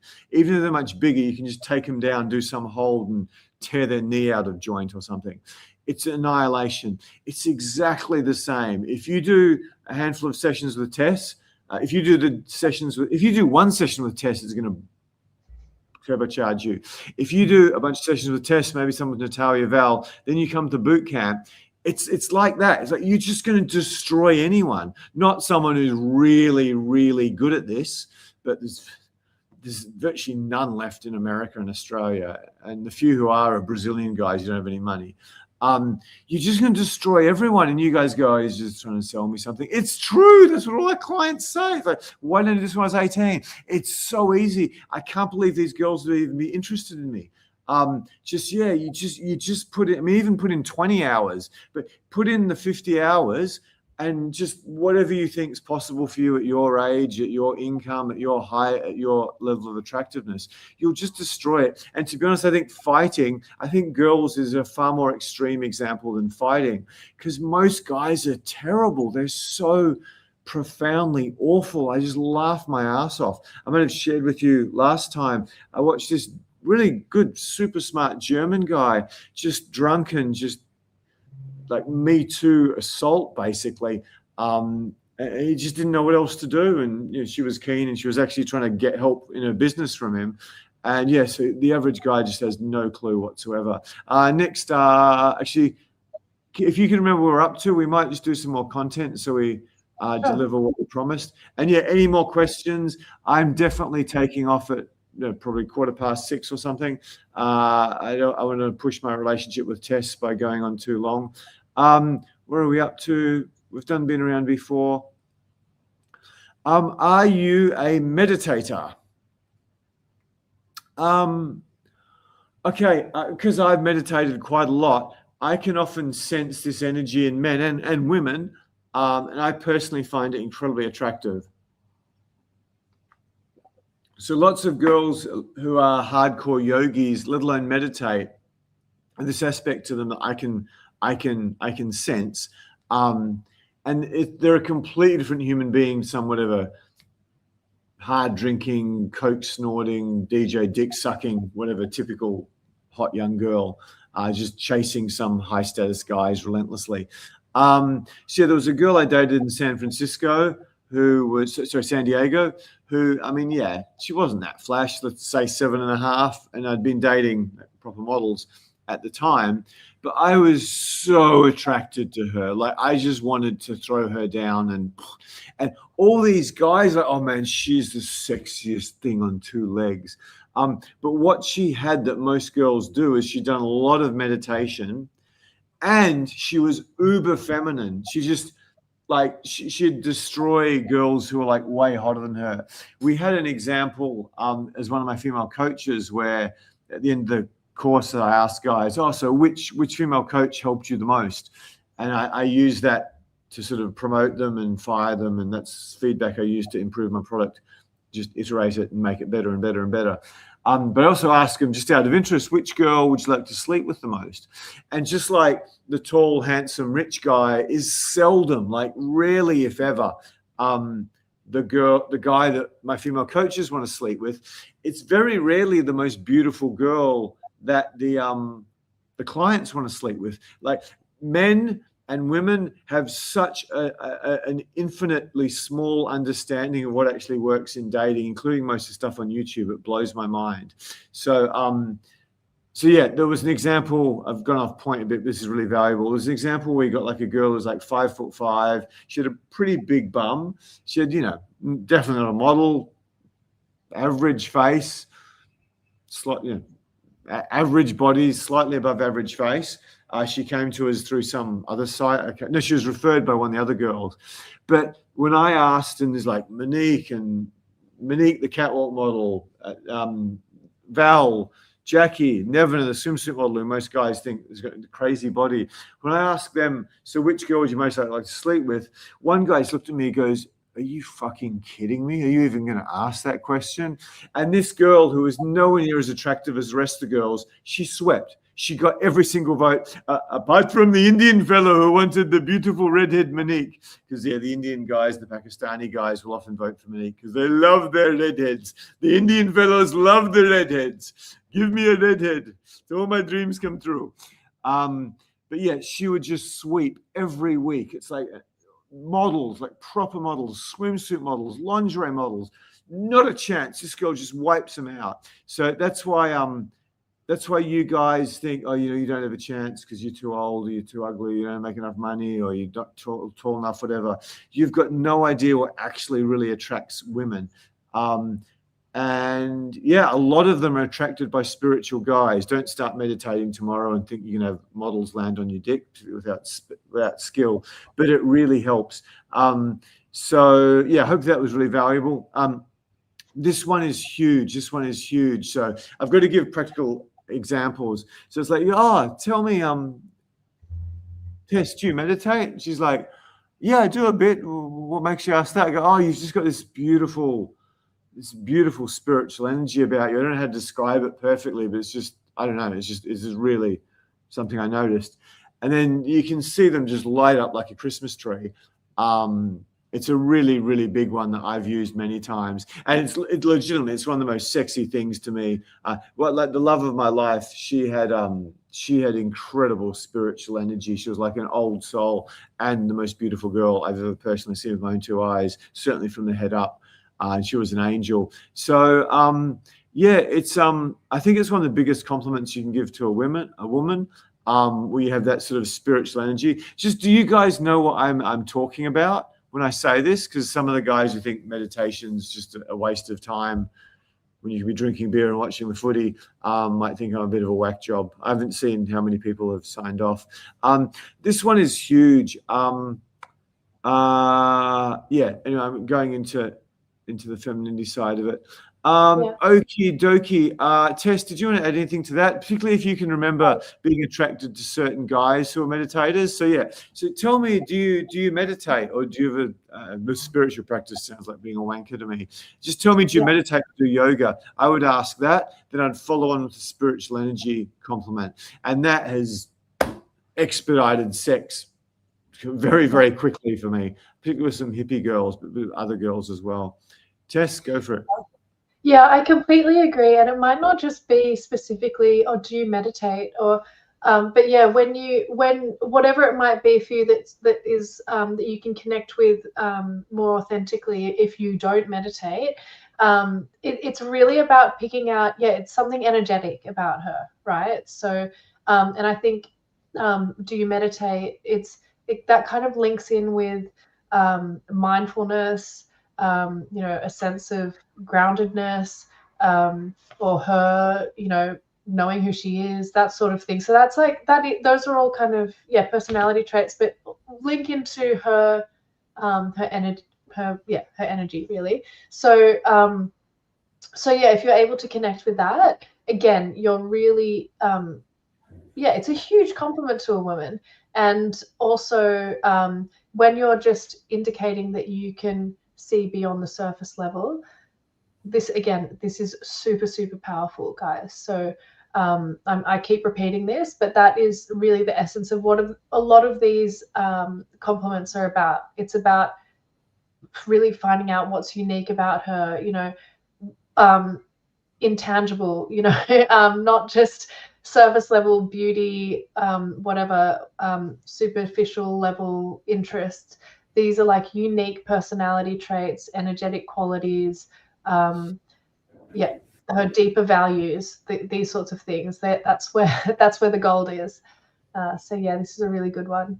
And a nice little comment from Aqua Breeze. Yeah, actual Zen is hot, and I agree. I think it's hot for men and women. So You've no idea how it is for men. Again, I think this is an advantage I have. I mean, there's people who are much more serious meditators than me. I'm friends with quite a few, but the fact that I'm a lot greater than average.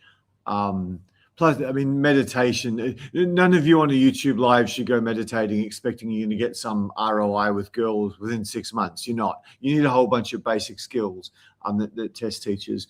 But once you have those basic skills, the meditation thing can massively accelerate it. Just to give you a bit of for any of you guys who don't understand what I'm talking about, you often meet Indian men. Not many of you are looking to sleep with Indian men. If so, wrong podcast, wrong YouTube live. But I'll often meet guys from Sri Lanka or India who are Hindi, who have a very serious meditation practice. You see, they've got the most beautiful energy about them. I can't say I've ever slept with any of them, but I've slept with Indian girls who are serious meditators too, and it's just a beautiful, beautiful thing. So as I said, tell me, do you meditate? Do you do yoga? And then she's like, yeah, I do. Or why'd you ask? And you say, oh, you got this beautiful spiritual energy or spiritual vibe to you. I find it so attractive. Just be honest about it. I certainly do.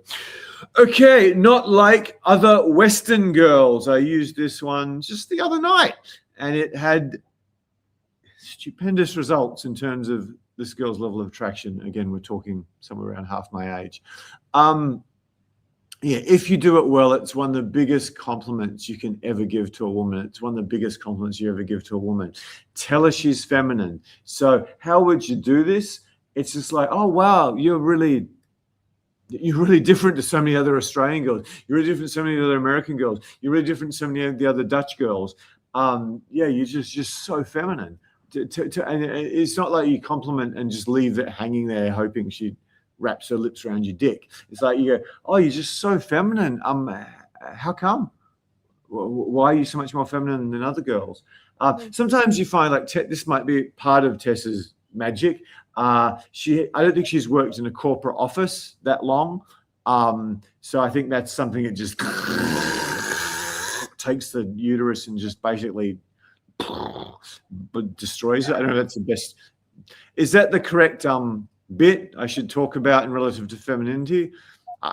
Me too. The C word bit, and people thought it was funny, but now I might get castrated in real time if I ever say that again. Okie dokie. So this one's huge. Oh my God. You're so different to most of the Australian girls I meet. Tell me, how did you become so feminine? What makes you so feminine?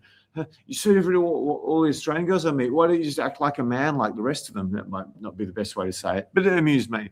So I mean, again, most of the guys who sign on to us now, and we're targeting you are older, you're not trying to sleep with 20 or 30 or 40 or 50 girls in a year like sort of we were helping with guys a long time ago. A lot of you might be here to catch up on lost time, learn some skills, and get a woman much better emotionally, beauty, intelligence you've had before. But so many of you are here, I would imagine, for a relationship. And let me tell you, relationships with women are infinitely easier if, one, you get a girl who's really suitable for you. Book calls for Tess. That's step 1, 2, 3, 4, 5, 6, 7, 8, 9, 10 of getting a girl who's much more suitable for you, actually attracting her and finding her. But if you can go into a relationship, this is where understanding women's psychology, women's test is so important. If you go into a relationship with a woman and you assume the masculine provider, protector, go-getter role, you solve problems, you figure shit out, you're driving around and you get lost or something. It's a bad metaphor, sorry. You're the one who goes in ass directions. You're the one who goes and does stuff. You're the man. If you can be that guy, and there's no cage fighting skills required whatsoever, it's social skills and a bit of balls. If you can be that guy, then the woman, if you've got a good woman, which is hard, again, calls with Tess. If you've got a good woman, she suddenly assumes this sweet, loving, caring, nurturing, supportive role. And relationships, compared to what most of you guys are used to, are so easy, so blissful, so wonderful. But most of you just don't know how to do that. Most of you just don't know how to do that. And the women are testing you to see if you'll back down and be a beta male. I hate that term, but it fits here. Is testing you, and then you back down, and this guy's a loser. And even if they end up with you because you got money, it's just not nice. So yeah, if you actually, whatever, I'm a bit of a nutcase for understanding the human condition. But if you start to live in third world villages, or you start to actually hang out with First Nation people, which is one of the best things you can ever do, you start to see there's this vast dynamic. It's partially one of the reasons the Muslim religion is sort of becoming trendy with certain people.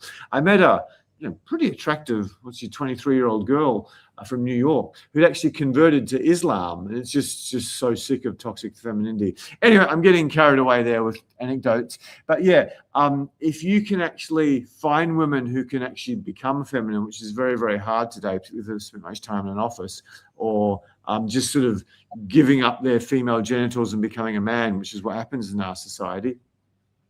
Women, the problem is women frown upon staying home to raise kids. That's frowned upon. I'm like, what the hell's the point of this whole being a human thing if a woman doesn't do a great job of being a mother? That's why we're here for it. It's not just to get a S-Class Mercedes or big biceps or something.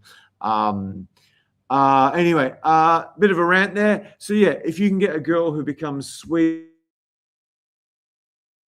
nurturing, while you take care of shit, it's so much easier. It's so much easier, but most of you can't do it. It's part of the reason why our culture is so fucked. Yes, I used an F word for that. So yeah, you're not like other girls. How did you become so feminine? What is it for you? Often you'll find she hasn't done a bunch of time in an office.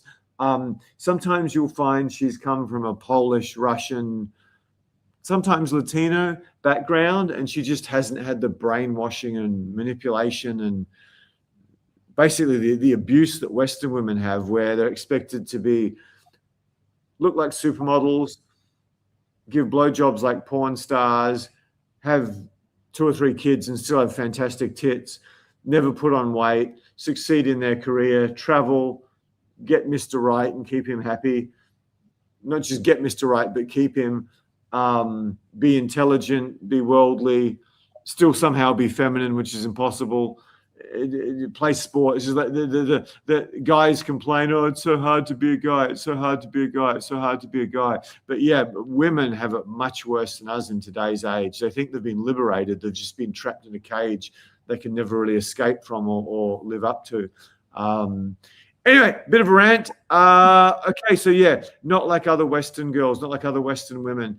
Goes a long way. Tess, let's hand over to the pretty one who is very, very feminine. Before I hand over to Tess did not think she was feminine, silly old duck, because she's into all the adventure sports, and because she's whatever 5'9", 5'10", she doesn't see herself as feminine. I'm just like, are you on the fucking crack pipe, woman? You're incredibly feminine for an Australian woman. And yeah, obviously we've got a professional relationship. But the way she reacted to me when I just said, it's not about the fact that you whatever hike and camp. It's about the energy you have. It's like how much estrogen I feel when I'm close to you.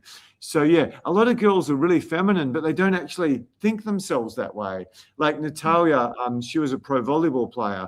And at one stage, she got really into aerial silks to the point where she might have been able to beat me up. I said that to her. That wasn't a pleasant thing to say to a girl. I think she might have been a wee bit attracted to you. But even with all those muscles, like, well, who's the girl in the Terminator? She had like Terminator muscles. She was still extremely feminine. So yeah, women don't understand. Tess is a glaring example. She doesn't understand what femininity is to a man. It's like estrogen. It's like feminine energy, which is so rare in today's world, particularly in the Western countries. I'm a big fan of New York girls because they're so interesting and so dynamic and very, very hot in many cases. But yeah, most of them have balls, man. It's like, yeah, I can do you for a few months, but I don't know if this is going to last a long time. Okie dokie. Hopefully I'm getting questions on all these points. I think I'm giving you guys a lot of value. Tess, did you have you commented on feminine? Yeah, if a guy like just tell when I pointed out to you that you're actually crazy and you are very, very feminine, particularly by the standards of Western women. Maybe not Japanese girls, but anyway, you're still probably quite feminine there. How did that make you feel? Yeah, obviously it is a huge compliment. I think women do want to feel feminine. We want to feel sexy. That's a huge one. Women want to feel sexy. Women want to feel feminine. Okay. And I guess I have perceived myself as super feminine because because I am into a lot of more male dominated sports, let's say. And I do have some sort of like leadership qualities as well. I can be quite stubborn. So I don't think I'm the most feminine woman there is. I do think I obviously do have a lot of feminine qualities. Thank you for pointing that out, James. But it is a huge compliment to women because what really makes us feel feminine is actually the comparison between us and more masculine qualities. So when we're with a man who makes us feel really feminine, that is because they're taking on a lot of the masculine role in that relationship, like what James described. So taking that leadership role, being decisive, making the decisions, making the plans, being organized, planning dates, just taking that masculine role where I think it becomes a little bit frustrating for women where our femininity can't really flourish when we're taking on a lot of that role in a relationship, but also in the workplace, like what James described as well. It becomes really frustrating, and it doesn't make us feel sexy, that's for sure. So women like to be they like to feel sexy, they like to feel feminine. That's really important in the relationship and in the bedroom. Yes, I mean, I think she gets it now, but yeah, I mean, listen to her voice compared to the average Australian girl. That's estrogen, that's femininity. What was it? Oh, how you going? Yeah, you having a good day today? Yeah, she's completely different to so many Western women. Anyway, okie dokie wokey. Okay, we really are leaving some of the best ones to last. Seriously, guys. You're more than your looks. I kind of like dating the really beautiful ones. So yeah, and one of the things you run into when you start dating really beautiful girls is they really can't see past this. One of the reasons two of my most successful coaches are really beautiful girls who do have some sort of considerable self-worth outside of their looks, Natalia and Tess. So yeah, that's a huge thing, I think, for so many women where one of the great women of my life who was a fly around the world model and came from a family of PhDs. I talk about her a lot because I was dating her when I started as a dating coach. I've got so many examples featuring her, even though I've spent more time with other girls who are models. But yeah, she gave me like a PhD in female psychology, beautiful, incredibly beautiful female psychology. This girl was just off the charts in terms of leadership, articulate, charismatic, intelligent, funny, just every box you could tick, but she just couldn't see past her looks.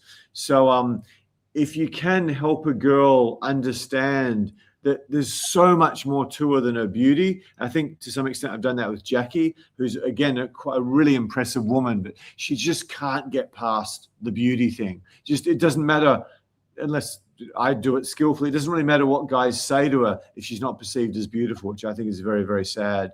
But I think I've really helped some girls I've dated. I've never dated them that long if that's their mindset. But yeah, if you can sort of go, oh wow, you're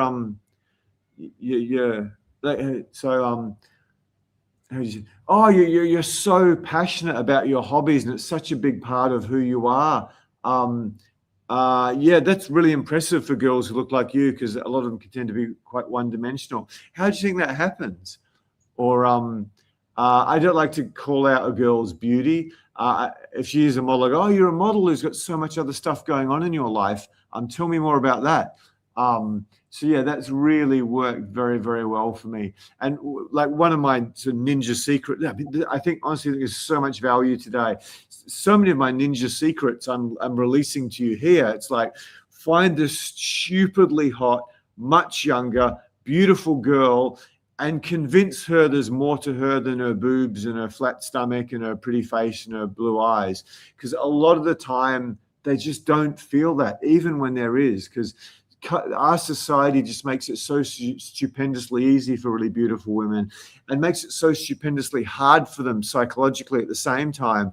And if you can be the guy who really sees through the surface and just goes, oh, but yeah, I mean, you're so feminine, you're so charismatic, you're really intelligent, you're really insightful. You wouldn't say all that at once. It sounds like you're sucking up to her. But if you can put, you don't say these things, you point out instances where she demonstrates that. Like the girl I had a bunch of threesomes with my girlfriend at the time, I was trying to work as a coach. I took her to a seminar, and she basically gets in front of a dating seminar for the first time ever, and she kills it. And I was like, oh my God, you're so freaking amazing. And she couldn't get past her looks, but she was so completely flattered by that. Tess, you're probably not the best one to ask because you're one of the few hot girls, particularly in our culture, who does have a whole bunch of self-worth for other things, but just tell me tell me what it's like, particularly when you're a bit younger than you are now. She might look like she's 25, but she's actually 35.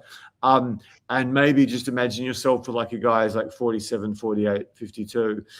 If he starts to point out some of the other great things about you, how does that hit? How does that make you feel? How much more likely would you be to go on a date with him and maybe do some other things with him?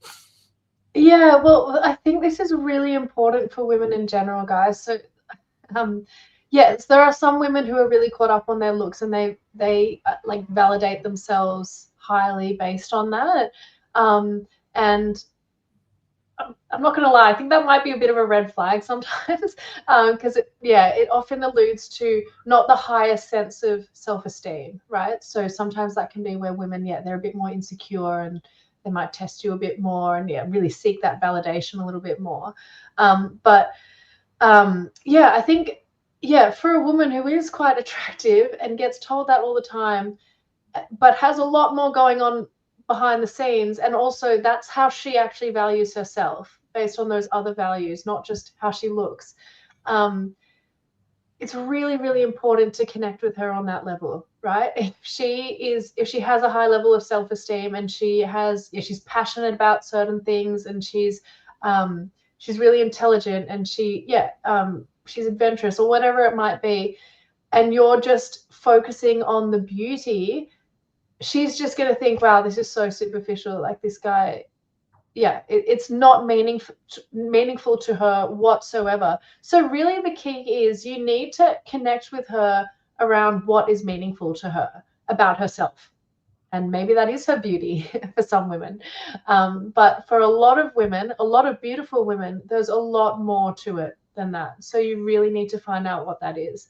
For me personally, that's huge. That is absolutely huge. I was in a relationship, one of my early relationships, with a partner who was extremely jealous, and it was mainly based on my looks. And we were together for a few years actually, and it just became so frustrating to me because that's how he valued me.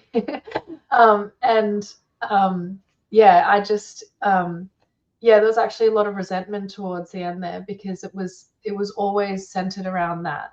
And even though that's what it's the first thing that men and people see is, your beauty on the outside. It's not what is important to me, and it's not what's the most important thing to a lot of women. So it's really important that you see beyond that. Silly metaphor. Imagine you got a chance to hang out with Elon Musk. You're like, man, you're so rich. You're the richest man in history. What are you worth? $850 billion. You'll probably be a billionaire by the end of the year, man. That's so good. And he's like, well, I've done more for the environment than any living human. I've restarted the space race. I've got people walking and talking again who are disabled.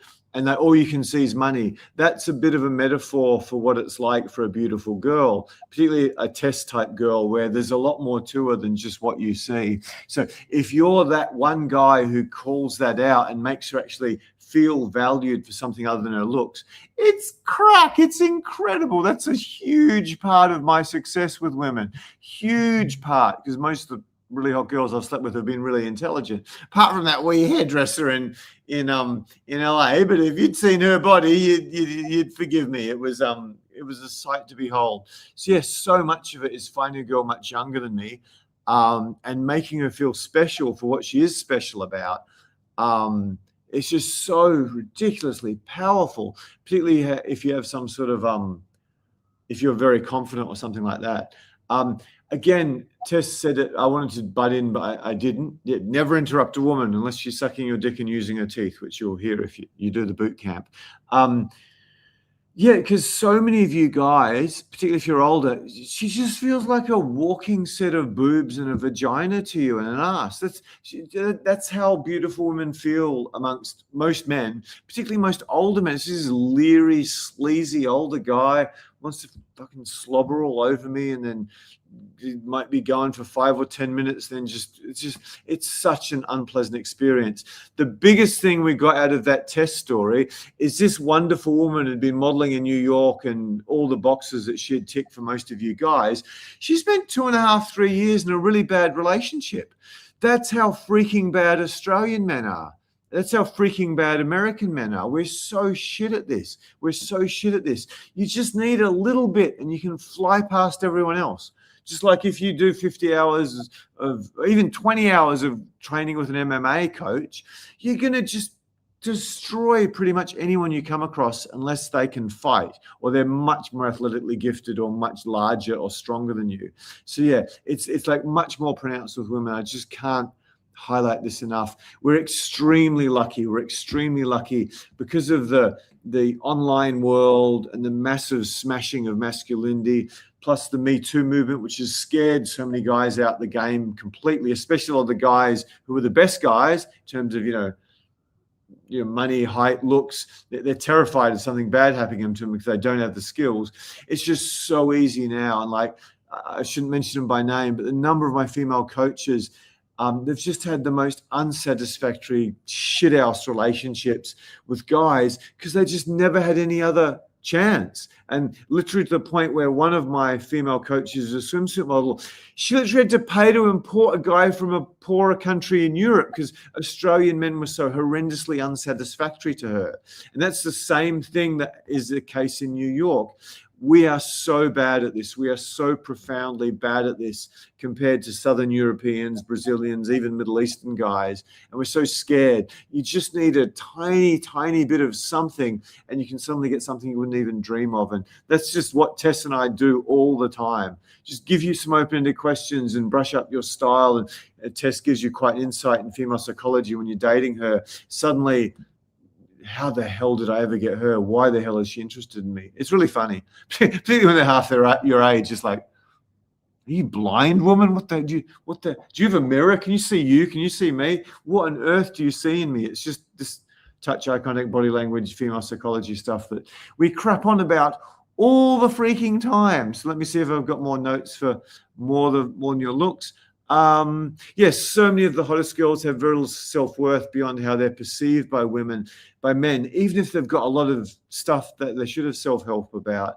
I remember I didn't get to sleep with this girl, but I was trying to sleep with a lawyer. She was Polish-born English girl. So she spoke with a beautiful English accent, but she was extremely beautiful, unlike maybe quite a few English girls. And I just started asking her, so what's most special to your life? What are you most proud of in your life?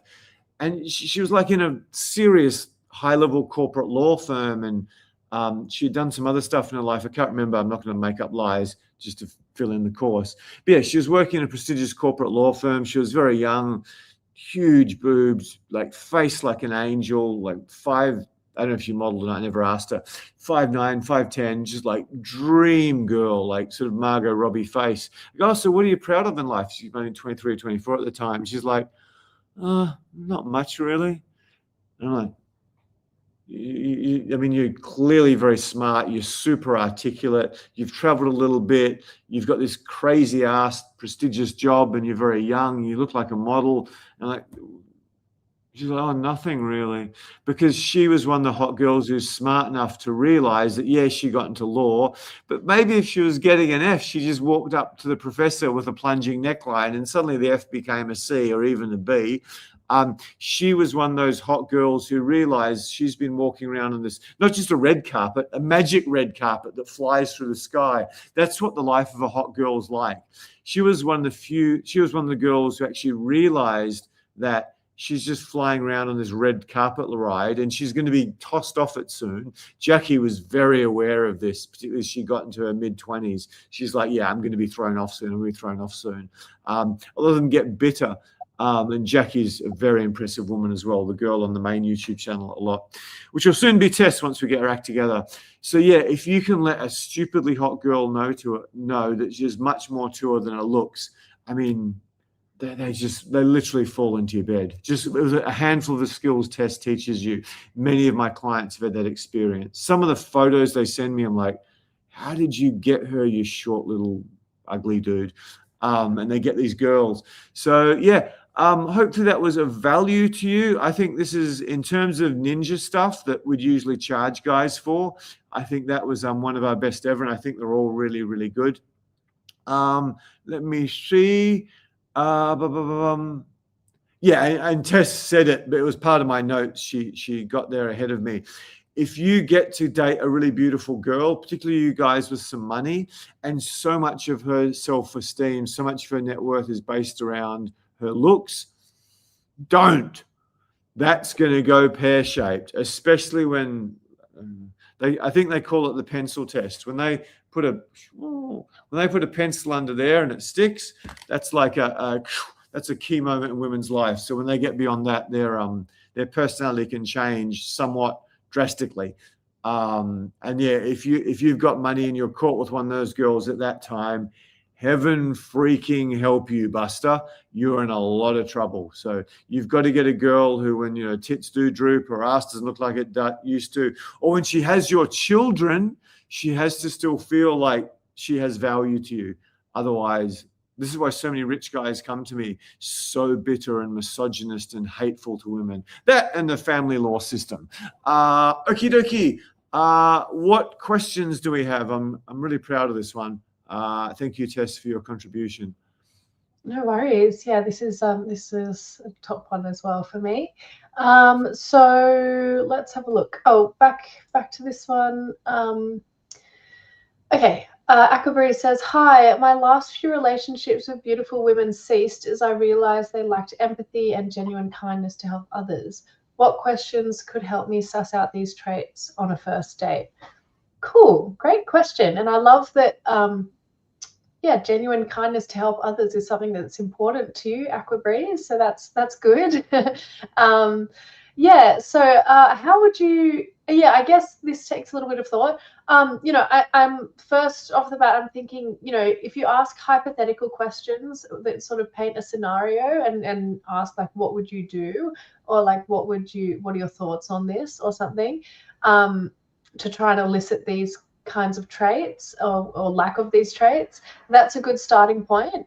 And yeah, anytime you bring in hypothetical questions as well, it kind of brings a little bit of imagination and energy to the conversation as well. So not a bad thing to do on a first date. That's what I'm thinking. What do you think, James? I probably wouldn't seriously date a girl unless she loved animals.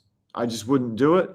And I think that could be some sort of a proxy for a girl who's a genuinely good person. Not in all cases. I've had some whack jobs who loved animals. But yeah, I really like to see that as a trait.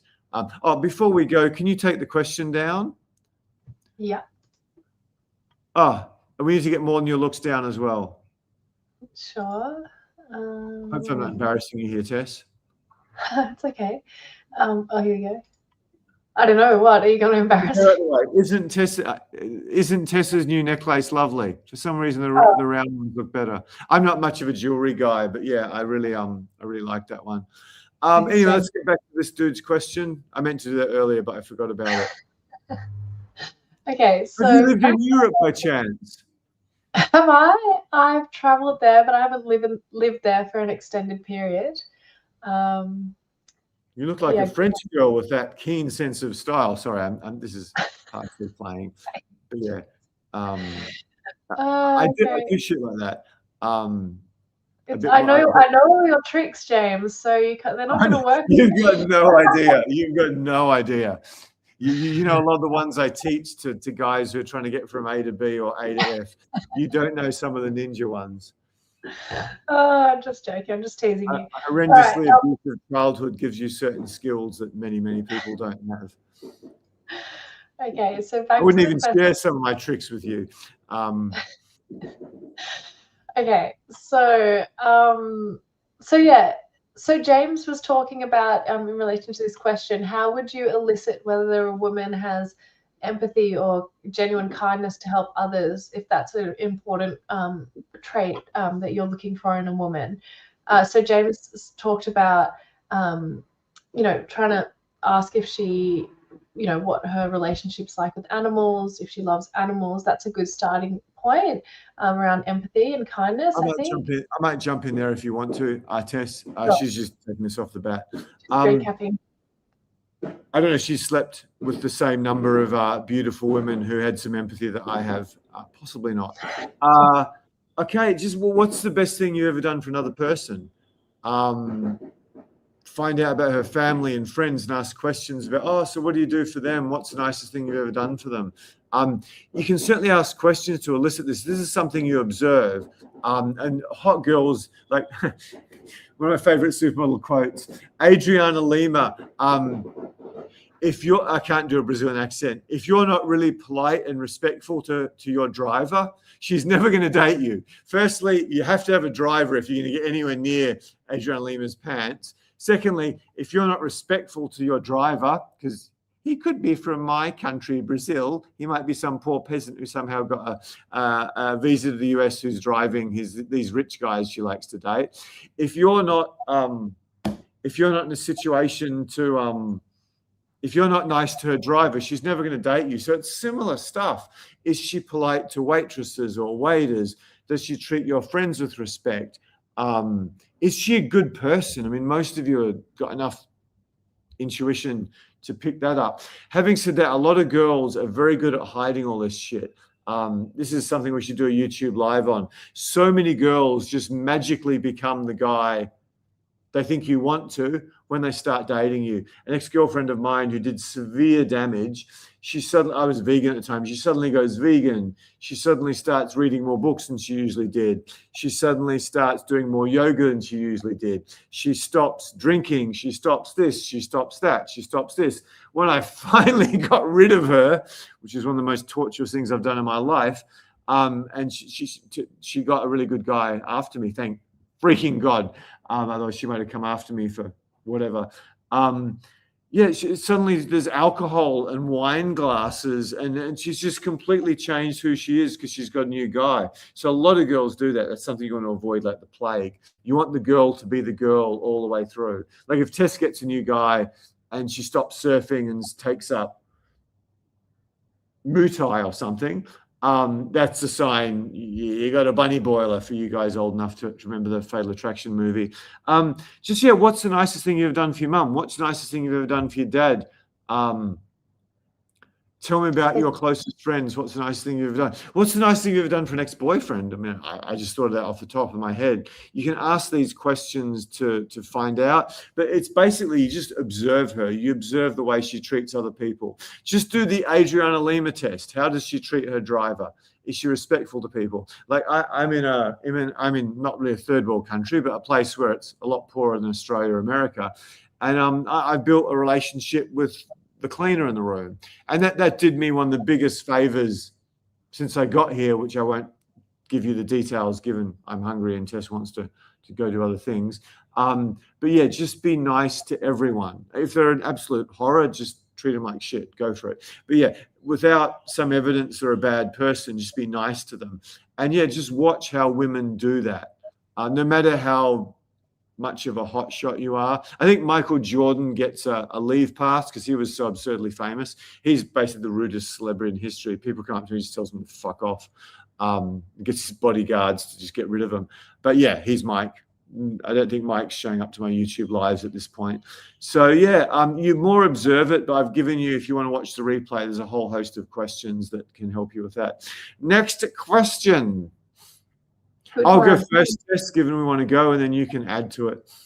Yeah, no worries. Okay. Here's one with regard to some of the content from tonight. Does the tomboy compliment and compliments in general have less effect at the gym because of the environment? Interesting question. No, that's a great question, because if you like gym, I'm yoga girls all the way. Yoga girls who read literature. But yeah, if you are going to pick up a girl at a gym, which I've done, but not a lot of, they tend to be more masculine because, you know, they're doing squats and they're always on the machines and stuff. Most of the girls go to the gym trying to pick up some masculine guy, particularly if it's a wealthy suburbs gym. Yeah, if you do get a girl who's like a proper gym girl, they tend not to be anywhere near as masculine as the yogis. So yeah, if you, oh wow, you're really oh, tomboy. Sorry, I'm confusing feminine. My fault.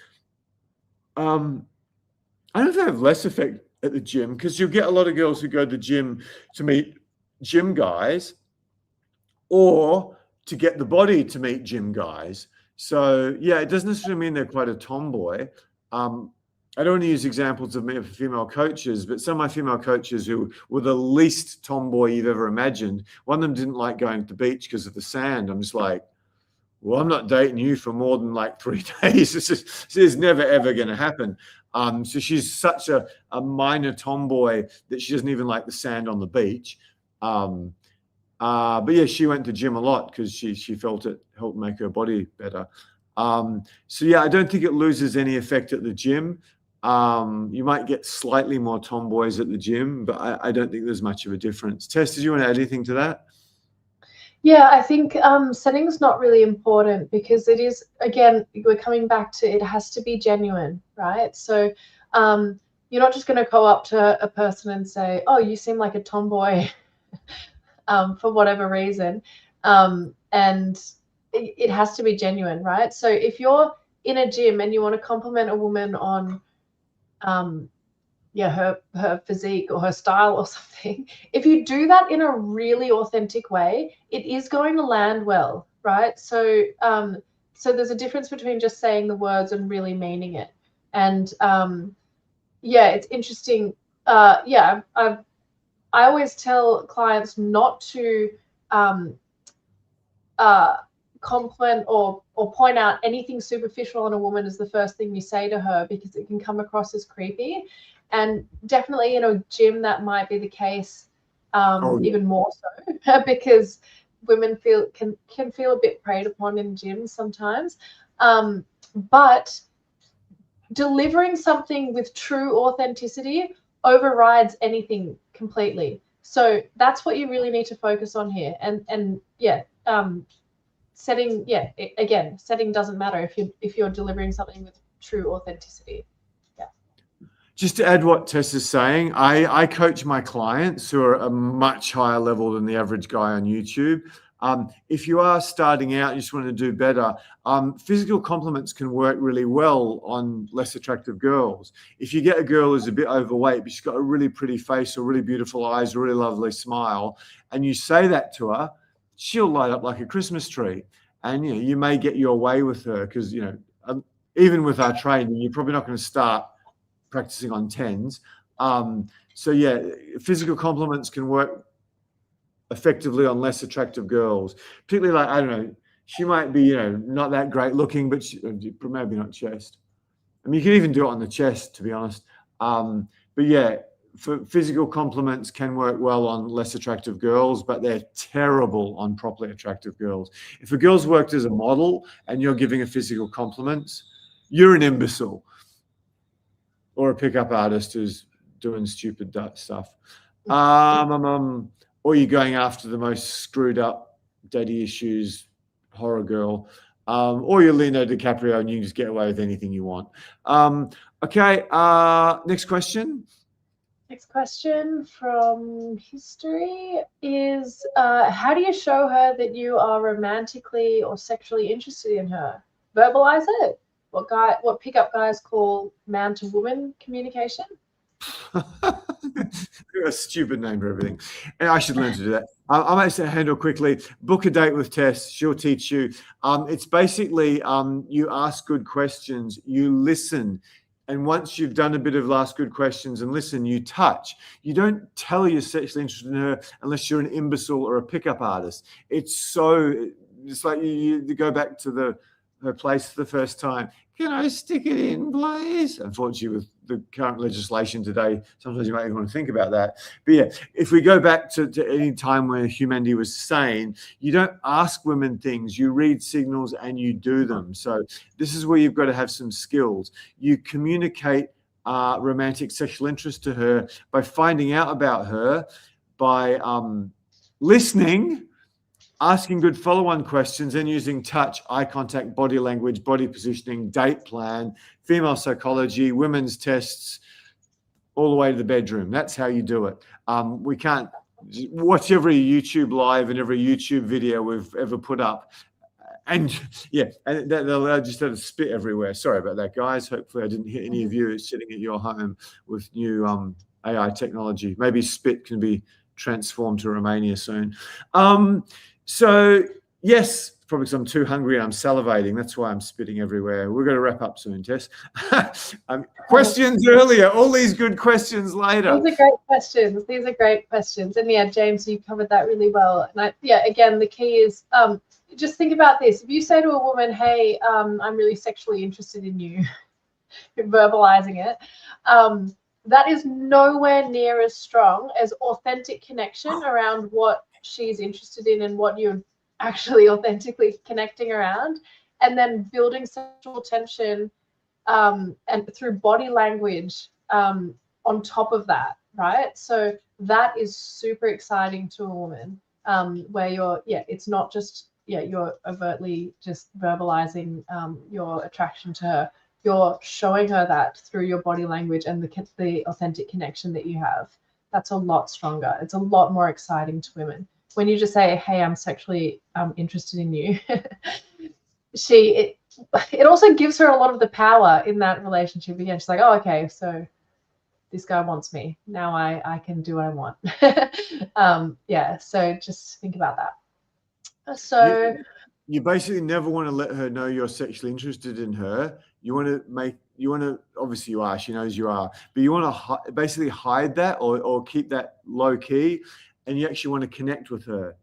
Again, you can do the Dan Blitzerian and use social proof to sleep with a bunch of girls, which I do as well. I'm doing that all the time. But what we initially, and I teach my clients that once they've got the core skills that Tess teaches. You can use social proof to get girls to sleep with you. There's no doubt about that.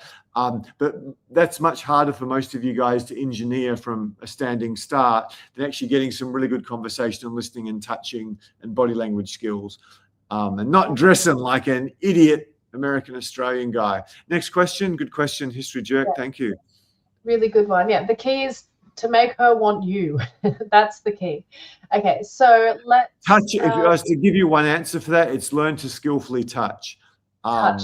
Which huge. Is one of the main reasons I have all these beautiful girls my clients get to interact with on Bootcamp. Because even if we tell you on YouTube how to touch, you'll get it really wrong. Yeah. We've got a video called 3 Secrets to Touching or something on the main channel. Cool. Also, we get huge numbers later on. I'm not sure why that is. Anyway, we'll leave it. Next question. Yeah, cool. Okay, so Peter asks, how does your sex training work on your boot camp if the trainers are obviously not sleeping with the clients? That's interesting. That's funny, following on from the fact that we said touch training only works with real life feedback. Well, no, we don't give you real life feedback on the sex training. But James, I'll let you explain this one. Tess, you're not one of the girls who does this, but if you upgrade to the Platinum Group Bootcamp, which does cost a little bit more, we have a special penthouse room in the training rooms we do, where you'll get to actually have the full-on experience. Tess elected, she's the head coach. She didn't want to do that job, but some of the other models will do that for you. It is really a premium service for the guys who, can afford to pay for it. And if you take triple platinum, our videographer will film the whole experience for you in 4K, and that's the double platinum. And if you take triple platinum, which I hear Elon Musk's inquiring about, no condoms, mate.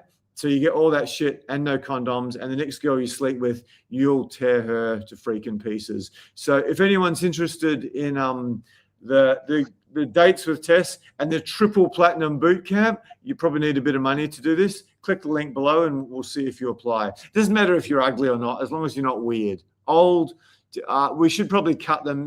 No one over 80 on the platinum bootcamp unless you're one remarkable specimen. So yeah, triple platinum and no condoms required. And you can have 4 at once and you get HD to take with you to your grave. Somewhat less facetiously, we've got a sex course which guys have loved, absolutely loved. I've looked at some of the sex training on YouTube. Some of them might have sort of learnt all their tricks from me. I think it's too kinky. It's too overtly kinky. Kinky girls are going to go for it. The majority of girls, you've got to introduce the kink side a bit slower than I think a lot of the people doing. So we've got an incredible course. Just like anything in life, there's probably a dozen things you can do to fly past every other guy. There's a whole bunch. I mean, I'm incredibly passionate about teaching sexual skills because it's just basic stuff. It's not necessarily tie them up and choke them and all this shit. Tying them up's good. It's just to get the basic sex dynamics right. So yeah, we help guys a lot with that because it's important. That's going to cause mass approach anxiety if you don't get that right. Okay, next question. Great question, Peter. Is Peter an ex-client? Because we've coached lots of Peters. I'm just wondering if that's him. I don't recognize the last name, but let us know, Peter, if you've worked with us before. Alan says, do you believe you can create your own reality or bend reality using meditation, James? I'm open to that. I've read Autobiography of Yogi by Paramahansa Yogananda, but I'm open to that. I don't know. I think so. If I was betting even money, I'd say yes, simply because my meditation experience combined with a lot of sex has given me superpowers that if someone told me I would have a long time ago, I'd have said, you're full of shit. I am sensing things that can't be explained by Newtonian physics, particularly when it comes to sex and attraction, that give me a huge advantage over everyone else. I know things that I have no way of knowing with physics and science. I mean, apparently there's some science that now confirms what the Hindus and the Buddhists have been talking about for years. So I'm very, very open to that. And I've seen some things in India that sort of, made me question that. I'm not the hardcore Darwinian Newtonian that I used to be. I'm a hardcore Darwinian still, but there might be more than sort of Newton explained. Next question. My skinny wee tummy's rumbling. So we have a couple of questions here. We have a question. This is from the most powerful hobo. Welcome. He says, don't give compliments or validation. That's honestly dumb. That's a comment. I think you might have tuned in when we were talking about not giving superficial compliments as the first thing you say to a woman.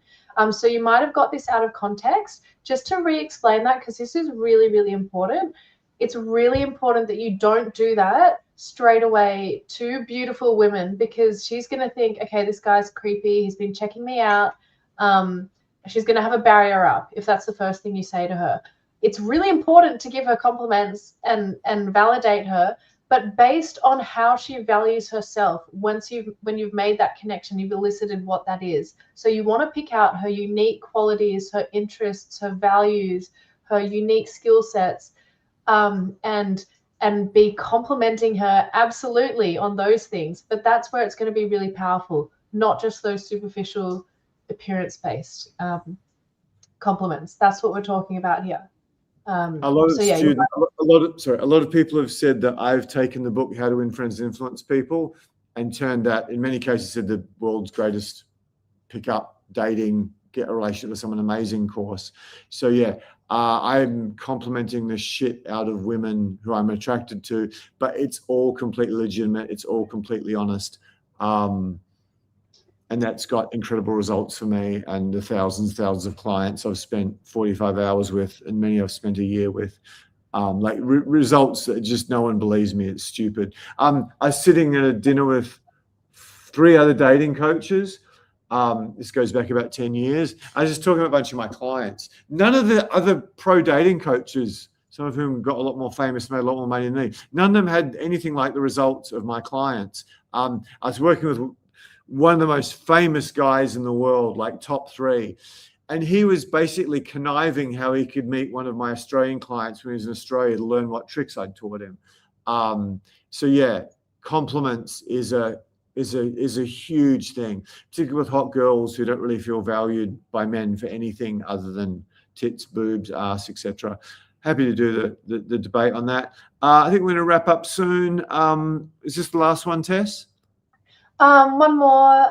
We have a question. Oh yeah, this is the last one. Sorry. I'll just do it quickly, Tess. Sure. You mentioned that touching her is important. When do you touch her, and when and how do you escalate the touching? E.g., touching while giving her a compliment. Excellent intuition. Yeah. But you're wrong. I would rarely touch when giving a compliment. I would touch I would touch delayed. So if I was on a date with Tess and I was trying to get my way with her, and I said, "Oh, so what's the best thing you did last month?" She said, "Oh, I was paragliding over the Blue Mountains." I'd go, "Oh my God, tell me more about that." And I'd touch her, I'd hold it, and I'd laser beam eye on her. I'm doing it on the screen, which probably looks really weird. Now you've got big nose cam. I'd just lock eyes on her and touch on the shoulder for quite some time. So yeah, when she's done something to earn it, that's when you do the touching. If you do our boot camp, we teach you how to touch straight away. Like if I talk to a girl in the bookstore, even I touch her straight away to get her full attention. But don't do this in YouTube land. It's far too advanced. It could get you in a lot of trouble. So touching is important. It's one of the reasons I get these stupidly beautiful girls, in most guys' opinion, to actually teach you touching. And you practice touching them in all these different bits, none of which are between the legs, except for the platinum upsell. Again, book a call with Tess, and I can love to tell you about the platinum upsell because it's lots of fun, I hear. Tess, did you want to add to that? Yeah, definitely. So yeah, escalating through touch. This is quite definitely an advanced skill and something that you do need real-time feedback on. So yeah, I won't go into that too much, but touching in general is really important. Like rapport touching. If you've set up a first date with a woman, like you need to touch her. You need to, greet her with a hug at least. You have to show her that you're comfortable with being in her personal space and crossing that energetic barrier, actually creating physical touch with her. That's really, really important. If you're going to potentially be intimate with this woman, you have to show that you're comfortable with that. So you need to be really skillful with touch. And it might not be, escalation's important, but micro escalation is key. So it's not just about going in straight away and trying to touch her sexually. It's about just having physical contact with her in a non-sexual way to begin with, and micro escalating from that. So like James said, touching on the shoulder, or when you're leading her in somewhere, taking her by the hand, or touching on the small of the back, that sort of thing. It's just like you're present with her. It's not like you're trying to stroke her in a thigh or something like that. Yeah, I mean, you do get a point on our boot camp where you do start stroking the girls in a thigh. Not too close to the prime real estate, except for the triple platinum upsell. But that's a key part of our boot camp. You practice stroking the thigh of a model. So yeah, the average guy, just to give you some context, he goes on a date with the girl, maybe he gives her a kiss on the cheek, he doesn't touch her, then takes her out for an expensive dinner, then another expensive dinner. Then at the end of the second or third date, he just tries to shove his tongue down her throat. That's why everyone's so unsuccessful. You've got to do the micro escalation in touch, which is a big part of what our boot camp is about, given we've made you a lethal weapon at conversation, dating, approaching on Zoom. We take you on the boot camp. We definitely work on the approaching. We take you out in the real world. But so much of the boot camp is about getting the escalation of touch right. Because basically, touching on the shoulder is step one to sticking your what's it into her thing. And if you don't get that right, you don't get that chance. Again, unless you're Leonardo DiCaprio, but he didn't show up today. Okie dokie. Well, I think this one was particularly good. It's sort of a bit advanced, but also gives you guys a lot of help. So for our regulars who've watched some of the ones that deal with just more basics, more intermediate, this gave you some really ninja skills on top of it. As always, thank you to the wonderful, wonderful Tess, best female coach I've ever had. And yeah, the unicorn, potential Aussie unicorn we got here. So anyway, keep smiling and bye from now. And thank you so much, Tess. See you guys. See you next time.